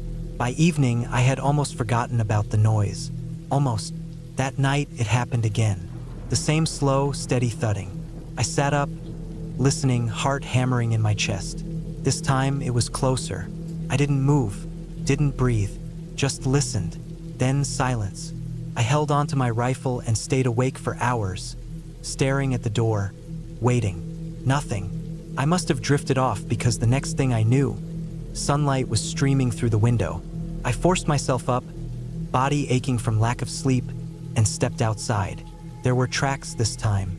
Not animal tracks, not boot prints, bare feet, large. The prints circled the cabin once, then disappeared back into the trees. I stood there for a long time, staring at them, trying to understand what I was looking at. The ground was still damp from the morning dew, which meant the prints were fresh. I had been sleeping while something, had been right outside my door. I went back inside, locked the door, and loaded my rifle.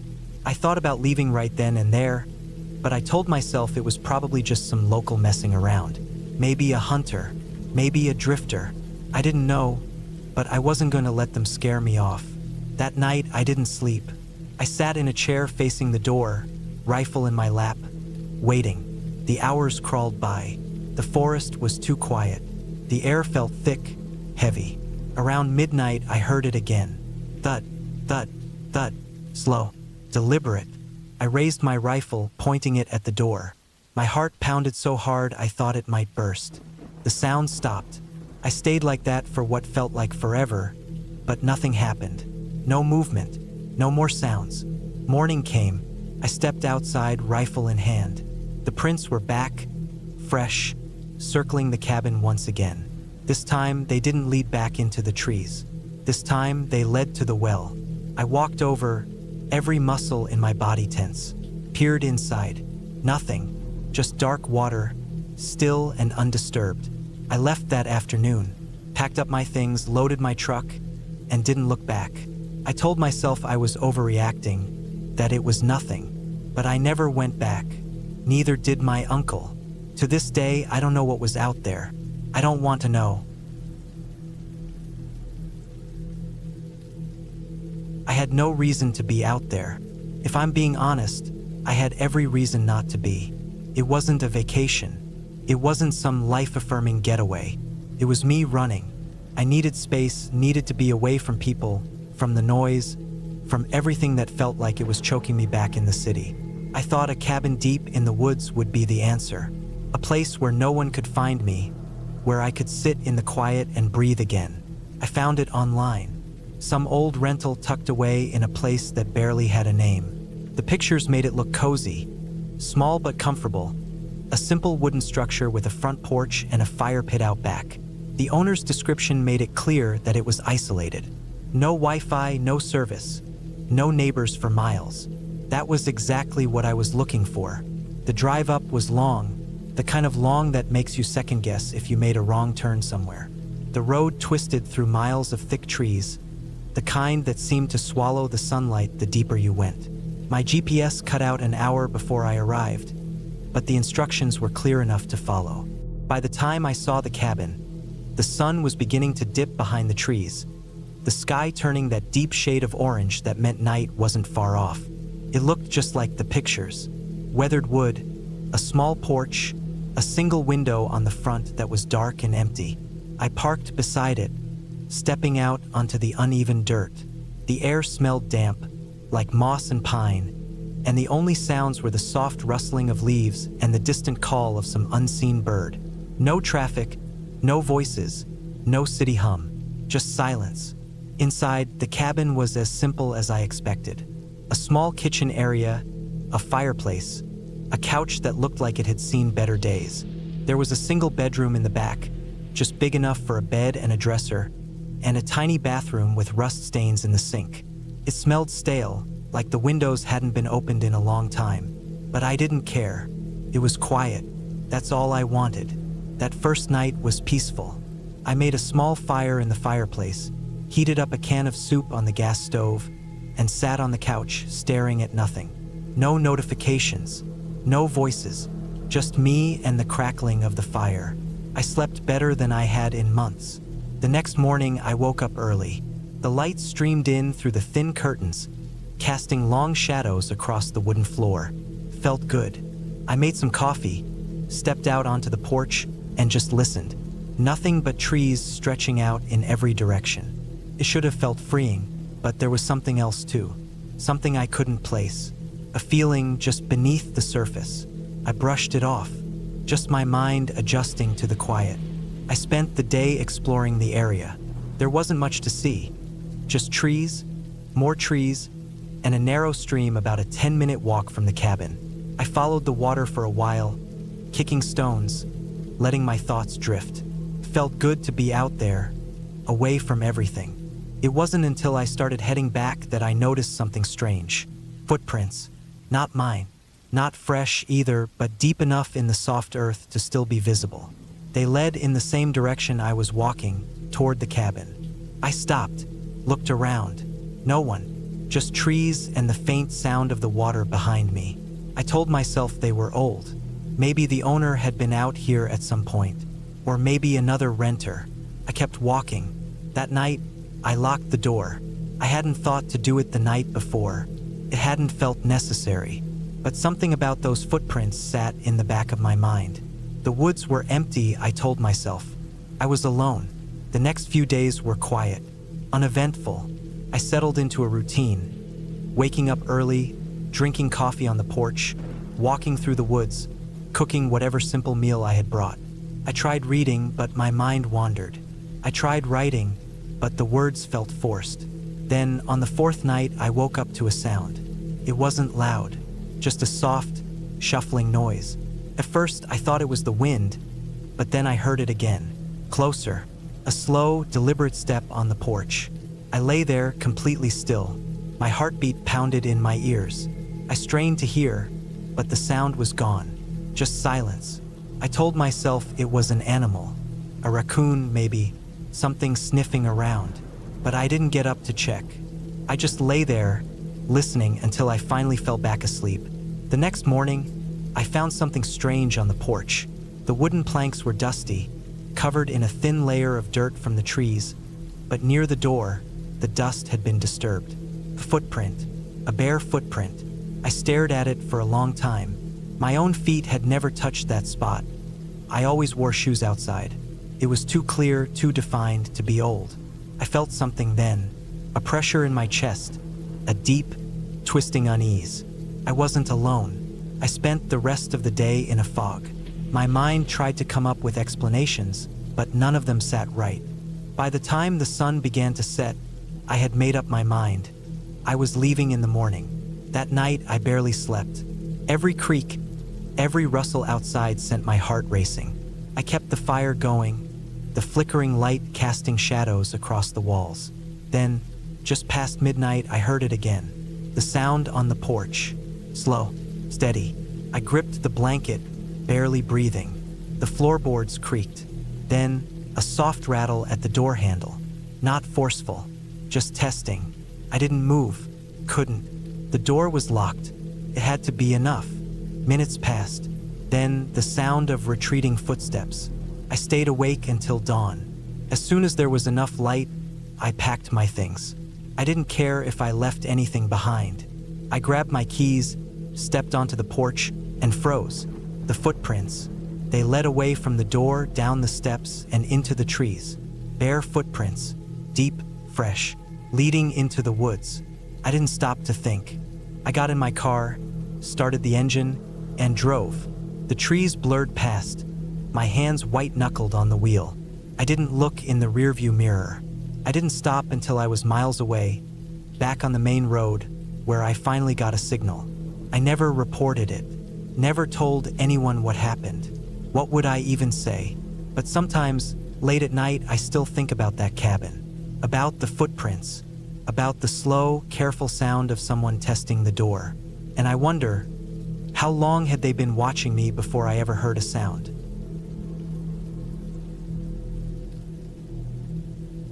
I drove up the winding road, my truck's tires crunching against gravel as I approached the cabin. The sun was already dipping behind the thick trees, casting long shadows that stretched across the dirt path.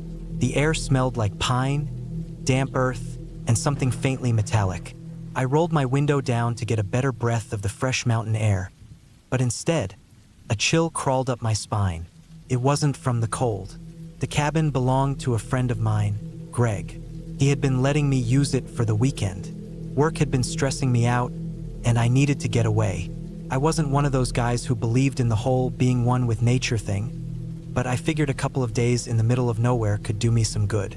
No emails, no phone calls, no deadlines, just me, the trees, and a case of beer. I parked the truck beside the cabin, cutting the engine. The silence hit me immediately, not just a normal kind of quiet, but the kind that makes you notice your own breathing. No wind, no birds, just stillness. It was unsettling, but I shrugged it off. City life had me too used to background noise. The cabin was a simple structure, old but sturdy. Logs stacked on logs, a slanted roof, and a small porch with 2 rocking chairs that looked like they hadn't been touched in years. The windows were dark. I grabbed my duffel bag from the passenger seat and headed up the wooden steps. The porch creaked under my weight, the sound breaking the silence for the first time since I arrived. Greg had left the key under a loose floorboard near the door. I found it easily and let myself in. The inside smelled like dust and old wood. A fireplace sat against the far wall, a pile of firewood stacked neatly beside it. A small kitchen took up one corner, with an old gas stove and a fridge that hummed softly. The main room had a worn-out couch, a wooden table, and a single armchair. A hallway led to a single bedroom and a small bathroom. I set my bag down and flicked the light switch. The bulbs flickered before settling into a dim glow. The place was cold. I made a mental note to get a fire going before it got too late. I grabbed a beer from the fridge, popped the cap, and took a long sip. As I stood there, I realized just how alone I was. There wasn't another soul for miles. No neighbors, no roads nearby, just me and the woods. The feeling was both freeing and unnerving. I spent the first hour unpacking and checking the place out. Everything seemed fine, no signs of rodents, no leaks, no issues. I grabbed some wood and got a fire started in the fireplace, watching as the flames took hold and spread warmth through the room. The glow made the cabin feel a little less empty. By the time night settled in, the temperature had dropped sharply. I locked the front door, making sure the bolt was secure. Then I checked the back door, the windows. Everything was locked up tight. I wasn't worried about anything, but being in an unfamiliar place alone made me cautious.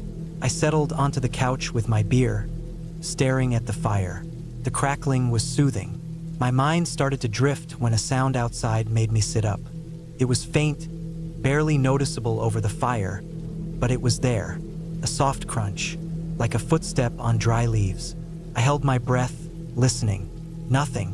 Probably an animal. Maybe a deer. I told myself that, but something about the sound bothered me. It wasn't random like the way animals move, it was deliberate, slow, careful. I stood up and moved to the window, peeking out through the glass. The porch was empty. The truck was still there. The trees stood still, their dark forms blending together in the moonlight. I didn't see anything, but the feeling didn't go away. I shook it off, convincing myself I was just spooking myself out. I turned away from the window and headed to the bathroom. As I washed my face, I kept glancing at the mirror, expecting to see something behind me, but there was nothing. I turned off the light and walked to the bedroom, shutting the door behind me. The bed was old but comfortable enough. I crawled under the thick blankets, my breath fogging slightly in the cold air. As I lay there, staring at the ceiling, I heard it again. Crunch. Closer this time. I sat up, my pulse pounding in my ears. That was not a deer. That was not an animal. It was footsteps.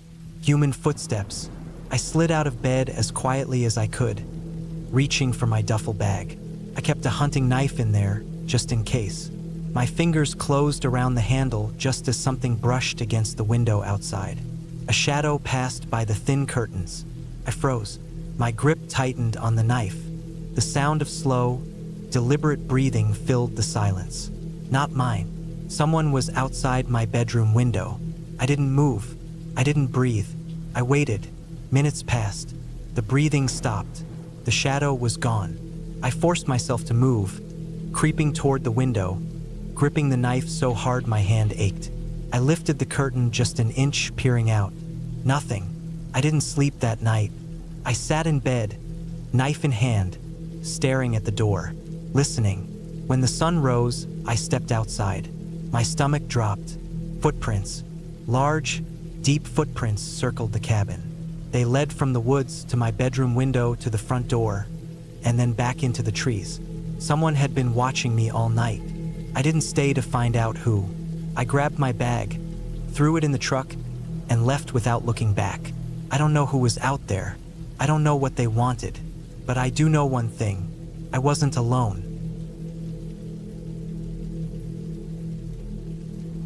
I drove for hours, leaving the last town behind as I followed the winding road up into the mountains. The pavement turned to gravel, then to dirt. My tires crunched over the dried leaves and twigs as I navigated through dense woods. The cabin was deep in the forest, far from everything. That's what I wanted: solitude. A weekend alone to clear my head, away from noise, from people, from life. The cabin itself was old, weathered by years of wind and rain. The wood was dark, almost black in places, and the roof sagged slightly, but it looked sturdy. There was no electricity, no running water, just a small wood-burning stove, an oil lamp, and a few pieces of worn furniture. A single room with a cot in the corner, a table and a chair. A few cabinets lined one wall, stocked with basic supplies: canned food, matches, a hatchet. There was an old hunting rifle mounted above the door. It looked like it hadn't been touched in years. The first night was uneventful. I made a small fire in the stove, cooked a can of beans, and read by the dim light of the lamp. The forest outside was silent, except for the occasional rustling of leaves and distant hoots of an owl. I fell asleep easily, the kind of sleep that comes from being away from everything. I woke up in the middle of the night, though, not because of a noise, but because of an absence of it. The woods had gone completely silent. No wind, no insects, nothing. I sat up, listening. The stillness pressed against my ears, unnatural in its depth. I reached for the oil lamp, but my fingers were clumsy, and I knocked it over. The sound of it hitting the floor seemed deafening in the silence. I held my breath, waiting. Nothing, just the dark and the quiet. Morning came and I shook off the unease. I convinced myself it had just been the strangeness of being alone in an unfamiliar place. I spent the day exploring the area, walking through the trees, following a small creek that ran not far from the cabin. I found old tracks, deer maybe, but nothing fresh. The forest felt empty, hollow. That night, the silence returned. Not immediately. At first, it was normal crickets, the occasional snap of a branch. But slowly, those sounds faded. By midnight, it was the same as before, dead quiet. I stayed in bed, staring at the ceiling, trying to steady my breathing. Then I heard it. Not a noise exactly, but a presence, a pressure in the air. Something was out there, standing in the trees. I don't know how I knew, but I did. It wasn't an animal. It wasn't the wind. It was something else. My skin prickled. My heart pounded against my ribs. I wanted to get up, to look outside, but I couldn't make myself move. Then a sound, soft, deliberate. Footsteps crushing leaves just beyond the cabin walls. Slow, careful steps circling. I gripped the edge of the cot, every muscle locked. The steps stopped. I waited, ears straining. Nothing. Then a long, slow exhale right outside the window. I didn't sleep that night. At dawn, I forced myself to go outside. The dirt around the cabin was undisturbed. No prints, no sign that anything had been there. But I knew. I felt it. Something had stood there, watching me. I spent the day gathering firewood, trying to shake the feeling that I wasn't alone. I checked my car, half considering leaving, but the thought of driving down those miles of empty road, knowing something had followed me, was worse. That night, I sat up with the rifle, the oil lamp burning low. The silence returned, heavier than before. Hours passed, nothing happened. Then, just as I started to think I had imagined everything, the door handle moved. A slow turn. The latch clicked. I raised the rifle, my hands shaking. The door didn't open. It stayed closed, but something was on the other side, testing it. Couldn't breathe. Couldn't move. Then, after what felt like forever, the handle slowly turned back. The latch clicked again. The pressure in the air lessened. Whatever was out there had left. I didn't sleep. I didn't move until the sun came up.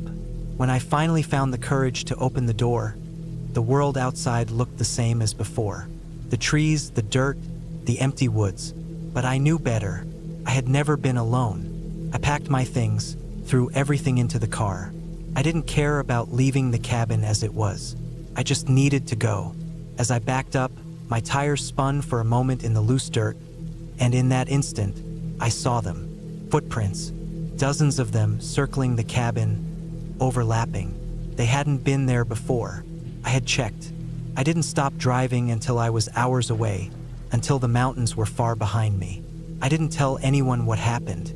I don't know what I would have even said, but I know one thing for certain. I was never alone in that cabin, and whatever was out there, it wasn't human.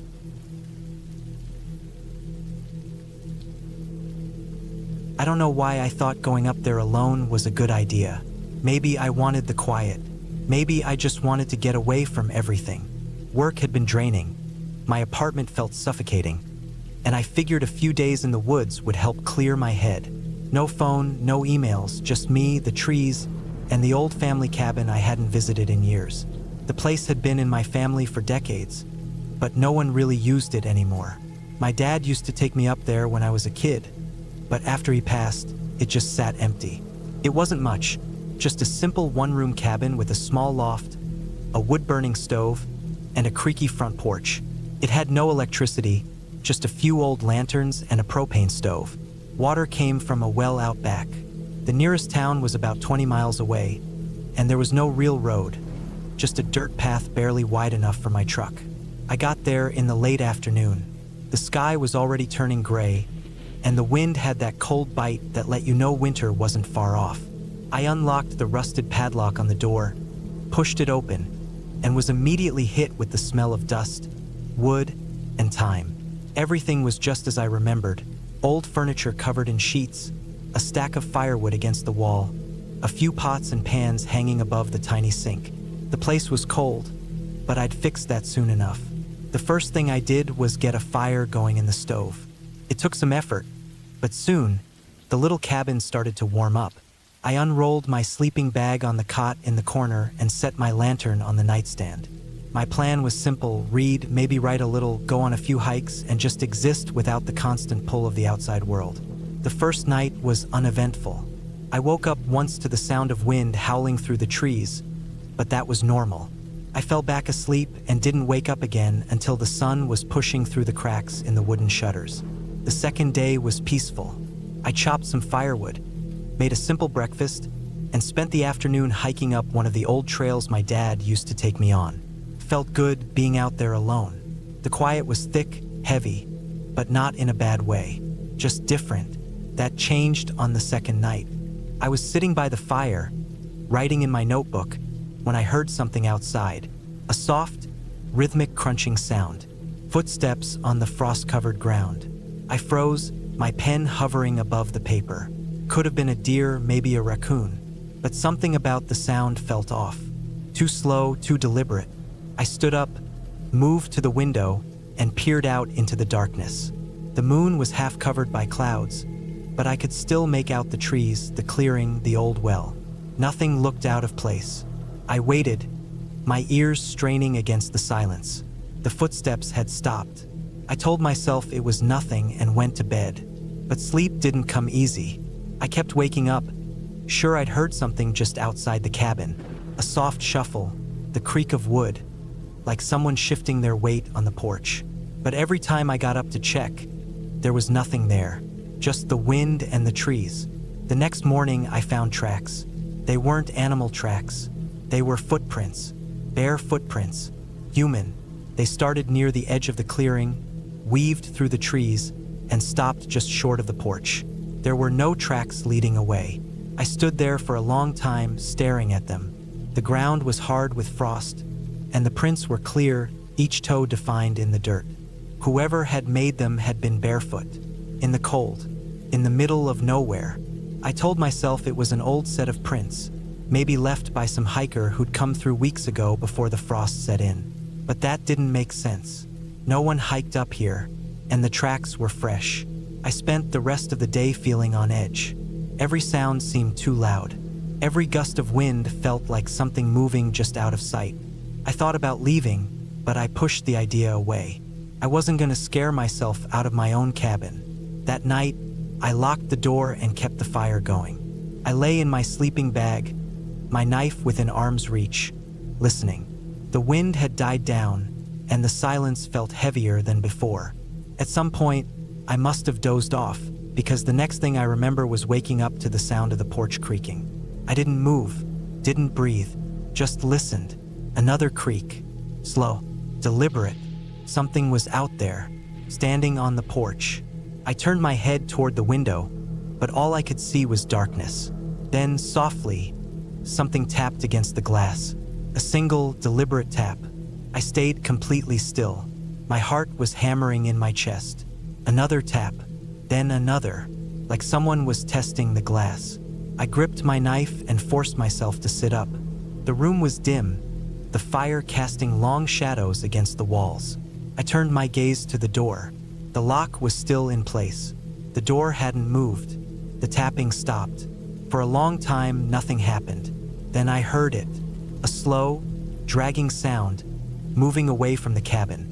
Footsteps, crunching in the frost. I waited until the sound faded completely before I moved. I didn't sleep the rest of the night.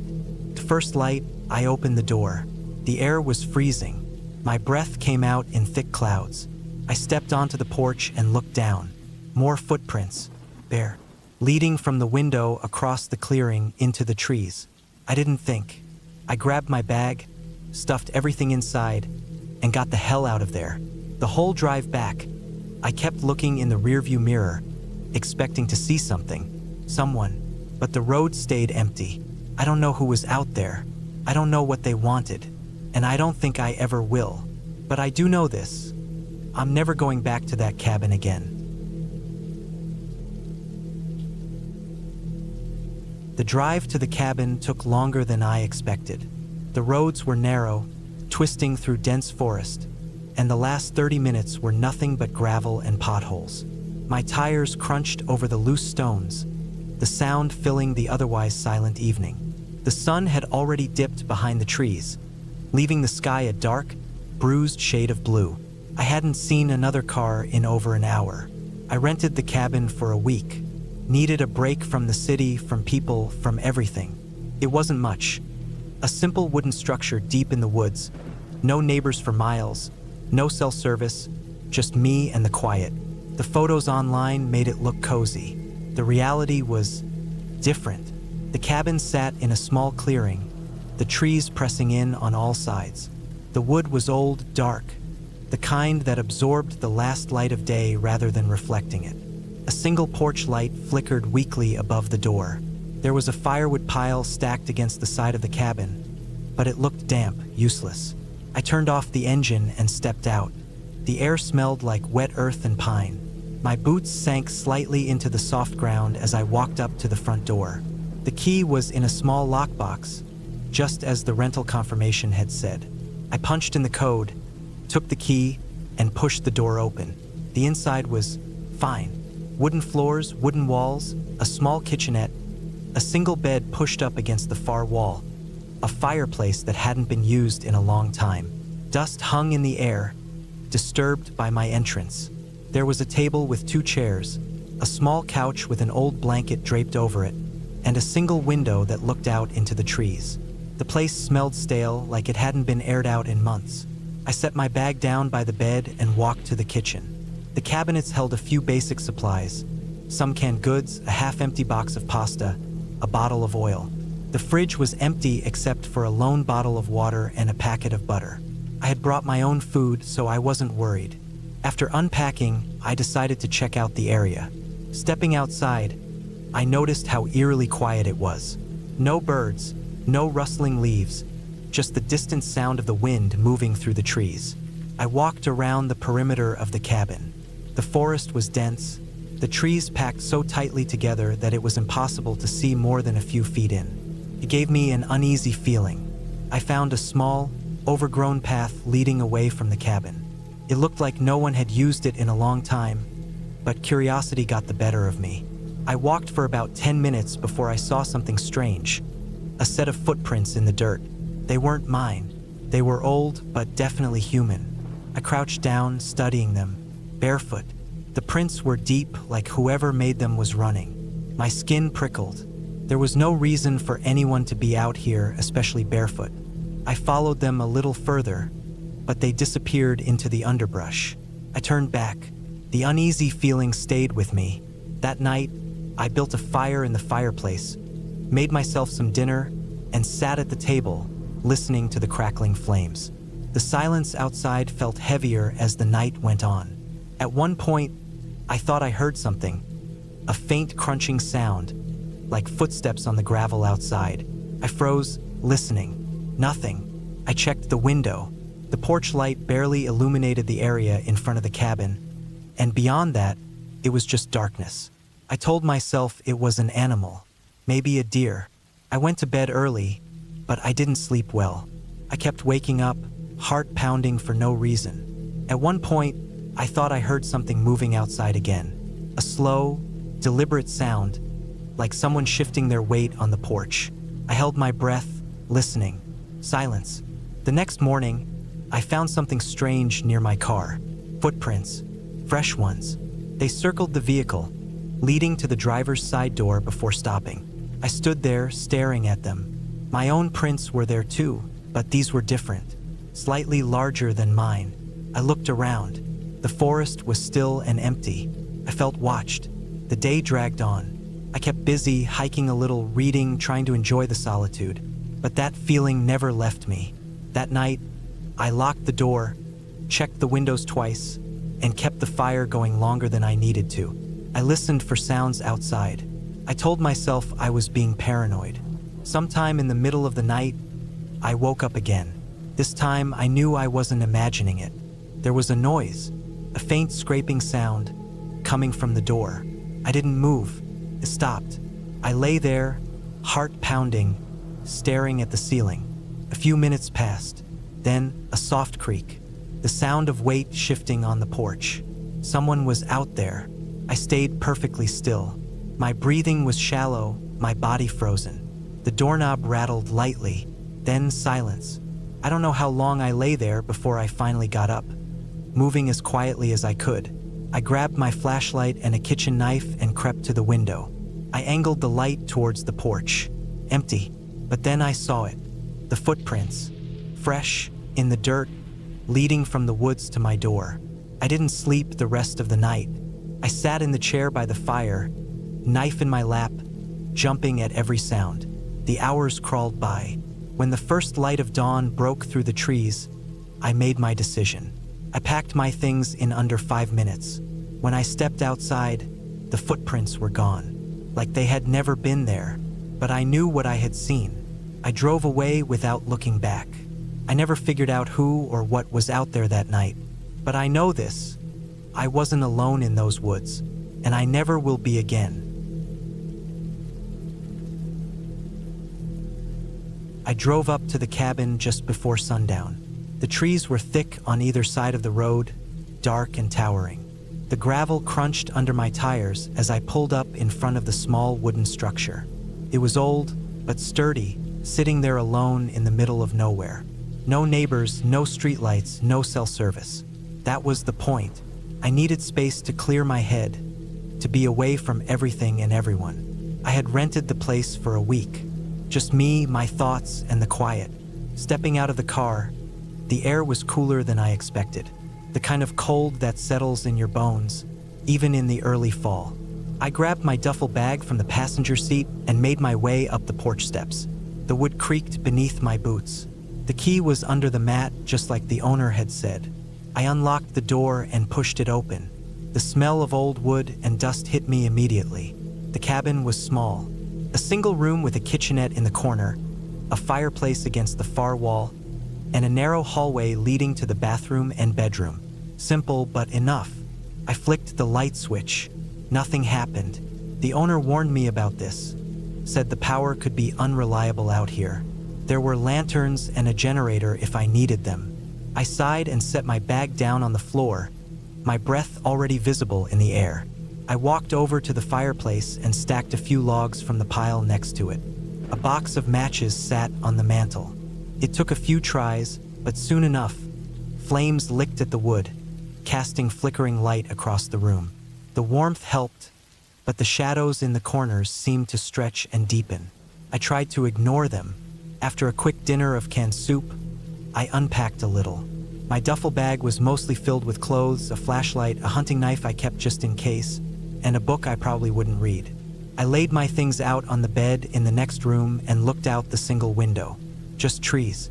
Nothing but endless trees stretching into the dark. I don't know what made me stop, but I kept staring at the trees. Something about the way they moved in the wind felt off. It wasn't normal swaying, it was slow, almost deliberate. But maybe I was imagining things. I turned away and shut the curtains. The first night was uneventful. The sounds of the woods outside were louder than I expected. Branches snapping, leaves rustling, the occasional distant cry of an animal. I barely slept. Every creak of the cabin made me jump. My fingers curled tightly around the handle of my knife under the covers. The next morning, I went outside to get some air. The forest was dense, the kind that made you feel watched even when you knew you were alone. I decided to walk a bit, stretch my legs, get familiar with the area. The owner had mentioned an old hunting trail a few hundred yards behind the cabin. The woods were thick with undergrowth. The ground was damp. My boots left deep imprints in the mud. As I moved forward, I kept glancing over my shoulder, feeling that strange sense of being watched. But there was nothing, just trees. Then I found it, a small clearing with something strange in the middle. Bones, not scattered, not chewed up like an animal had gotten to them, but arranged in a neat little pile. They were clean, too clean. Some of them were small, like they came from birds or rabbits. Others were longer, thicker, maybe deer. I didn't like it. I turned back toward the cabin, walking faster this time.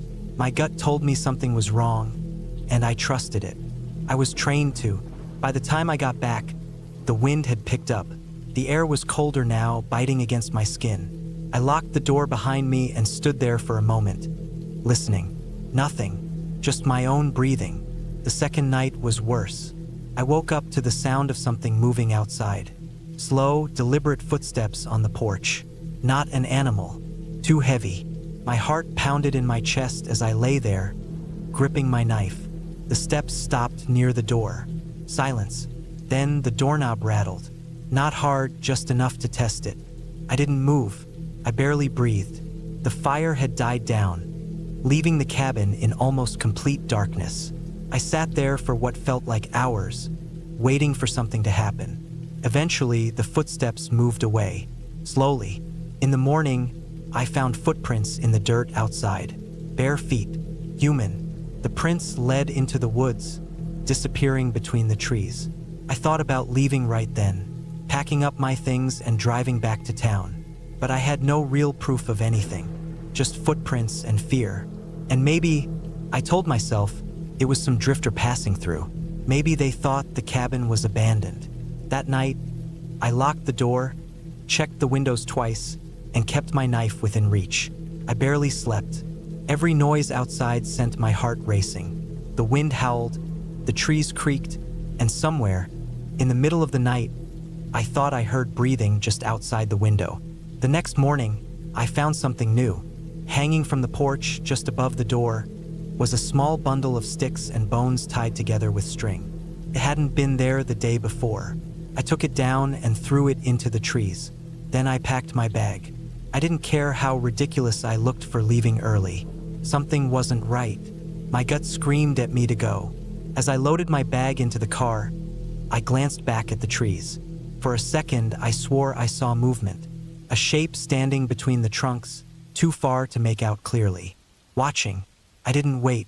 I got in my car and drove, gravel spitting up behind me. I didn't stop until I was miles away, back in town. I never went back. A week later, I got a call from the cabin's owner. He sounded confused. He asked if I had left something behind. When I told him no, he hesitated. Then he said, "Well, someone's been staying there since you left." I hung up and never looked back.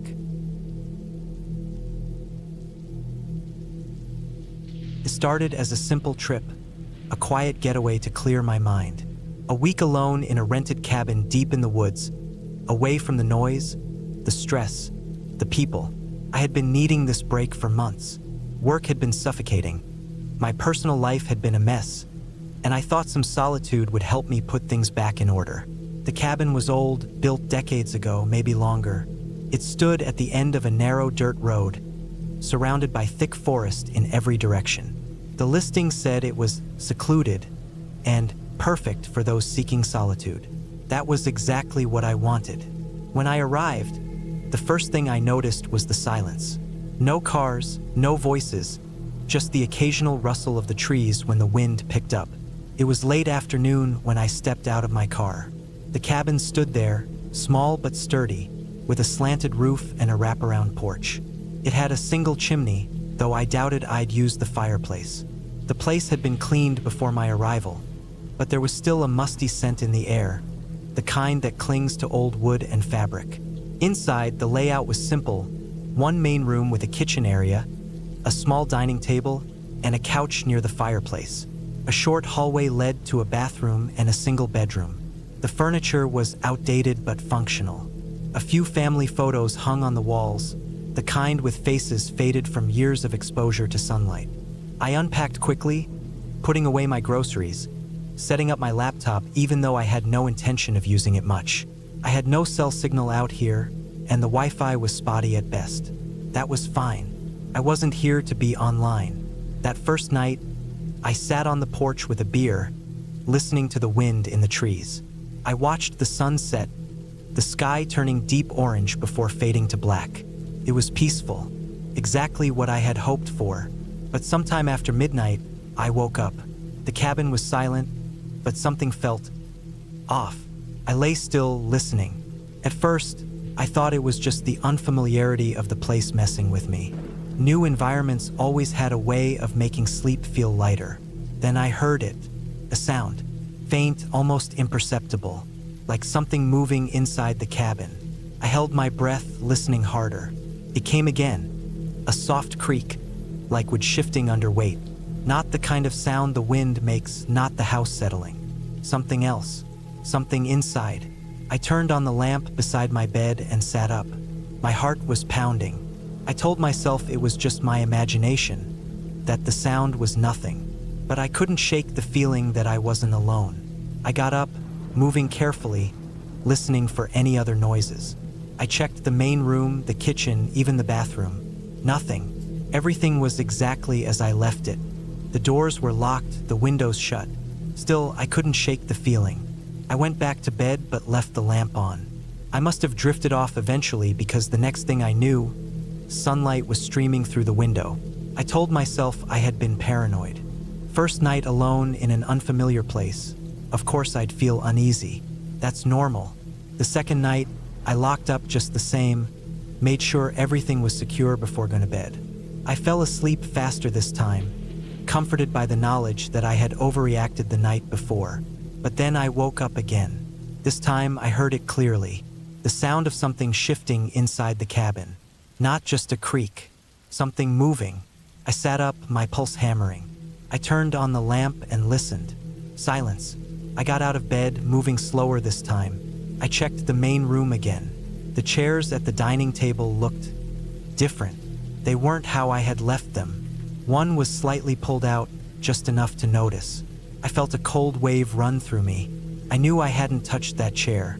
I had eaten at the table earlier, sure, but I had pushed all the chairs in before going to bed.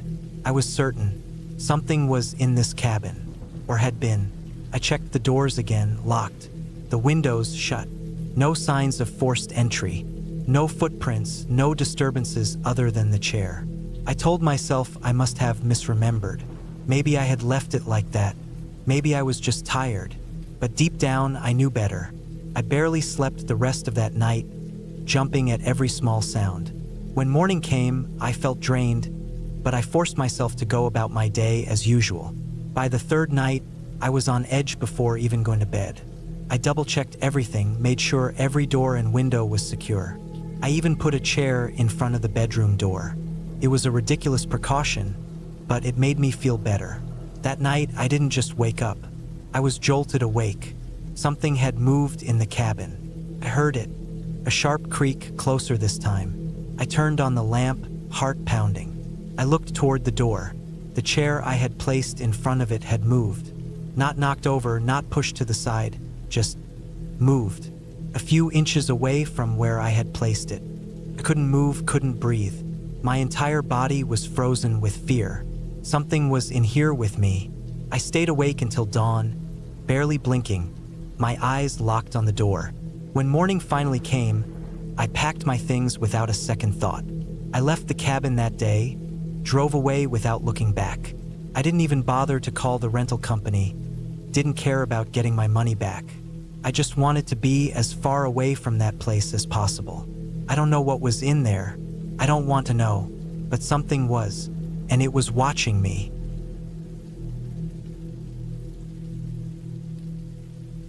It started as a simple trip, a quiet getaway to clear my mind. A week alone in a rented cabin deep in the woods, away from the noise, the stress, the people. I had been needing this break for months. Work had been suffocating. My personal life had been a mess, and I thought some solitude would help me put things back in order. The cabin was old, built decades ago, maybe longer. It stood at the end of a narrow dirt road, surrounded by thick forest in every direction. The listing said it was secluded and perfect for those seeking solitude. That was exactly what I wanted. When I arrived, the first thing I noticed was the silence. No cars, no voices, just the occasional rustle of the trees when the wind picked up. It was late afternoon when I stepped out of my car. The cabin stood there, small but sturdy, with a slanted roof and a wraparound porch. It had a single chimney, though I doubted I'd use the fireplace. The place had been cleaned before my arrival, but there was still a musty scent in the air, the kind that clings to old wood and fabric. Inside, the layout was simple: one main room with a kitchen area, a small dining table, and a couch near the fireplace. A short hallway led to a bathroom and a single bedroom. The furniture was outdated but functional. A few family photos hung on the walls, the kind with faces faded from years of exposure to sunlight. I unpacked quickly, putting away my groceries, setting up my laptop even though I had no intention of using it much. I had no cell signal out here, and the Wi-Fi was spotty at best. That was fine. I wasn't here to be online. That first night, I sat on the porch with a beer, listening to the wind in the trees. I watched the sun set, the sky turning deep orange before fading to black. It was peaceful, exactly what I had hoped for. But sometime after midnight, I woke up. The cabin was silent, but something felt off. I lay still, listening. At first, I thought it was just the unfamiliarity of the place messing with me. New environments always had a way of making sleep feel lighter. Then I heard it, a sound, faint, almost imperceptible, like something moving inside the cabin. I held my breath, listening harder. It came again, a soft creak, like wood shifting under weight. Not the kind of sound the wind makes, not the house settling. Something else, something inside. I turned on the lamp beside my bed and sat up. My heart was pounding. I told myself it was just my imagination, that the sound was nothing. But I couldn't shake the feeling that I wasn't alone. I got up, moving carefully, listening for any other noises. I checked the main room, the kitchen, even the bathroom. Nothing. Everything was exactly as I left it. The doors were locked, the windows shut. Still, I couldn't shake the feeling. I went back to bed but left the lamp on. I must have drifted off eventually because the next thing I knew, sunlight was streaming through the window. I told myself I had been paranoid. First night alone in an unfamiliar place. Of course I'd feel uneasy. That's normal. The second night, I locked up just the same, made sure everything was secure before going to bed. I fell asleep faster this time, comforted by the knowledge that I had overreacted the night before. But then I woke up again. This time I heard it clearly, the sound of something shifting inside the cabin. Not just a creak, something moving. I sat up, my pulse hammering. I turned on the lamp and listened. Silence. I got out of bed, moving slower this time. I checked the main room again. The chairs at the dining table looked different. They weren't how I had left them. One was slightly pulled out, just enough to notice. I felt a cold wave run through me. I knew I hadn't touched that chair. I had eaten at the table earlier, sure, but I had pushed all the chairs in before going to bed. I was certain something was in this cabin, or had been. I checked the doors again, locked. The windows shut. No signs of forced entry. No footprints, no disturbances other than the chair. I told myself I must have misremembered. Maybe I had left it like that. Maybe I was just tired. But deep down, I knew better. I barely slept the rest of that night, jumping at every small sound. When morning came, I felt drained, but I forced myself to go about my day as usual. By the third night, I was on edge before even going to bed. I double-checked everything, made sure every door and window was secure. I even put a chair in front of the bedroom door. It was a ridiculous precaution, but it made me feel better. That night, I didn't just wake up. I was jolted awake. Something had moved in the cabin. I heard it, a sharp creak closer this time. I turned on the lamp, heart pounding. I looked toward the door. The chair I had placed in front of it had moved. Not knocked over, not pushed to the side, just moved. A few inches away from where I had placed it. I couldn't move, couldn't breathe. My entire body was frozen with fear. Something was in here with me. I stayed awake until dawn, barely blinking, my eyes locked on the door. When morning finally came, I packed my things without a second thought. I left the cabin that day, drove away without looking back. I didn't even bother to call the rental company, didn't care about getting my money back. I just wanted to be as far away from that place as possible. I don't know what was in there. I don't want to know, but something was, and it was watching me.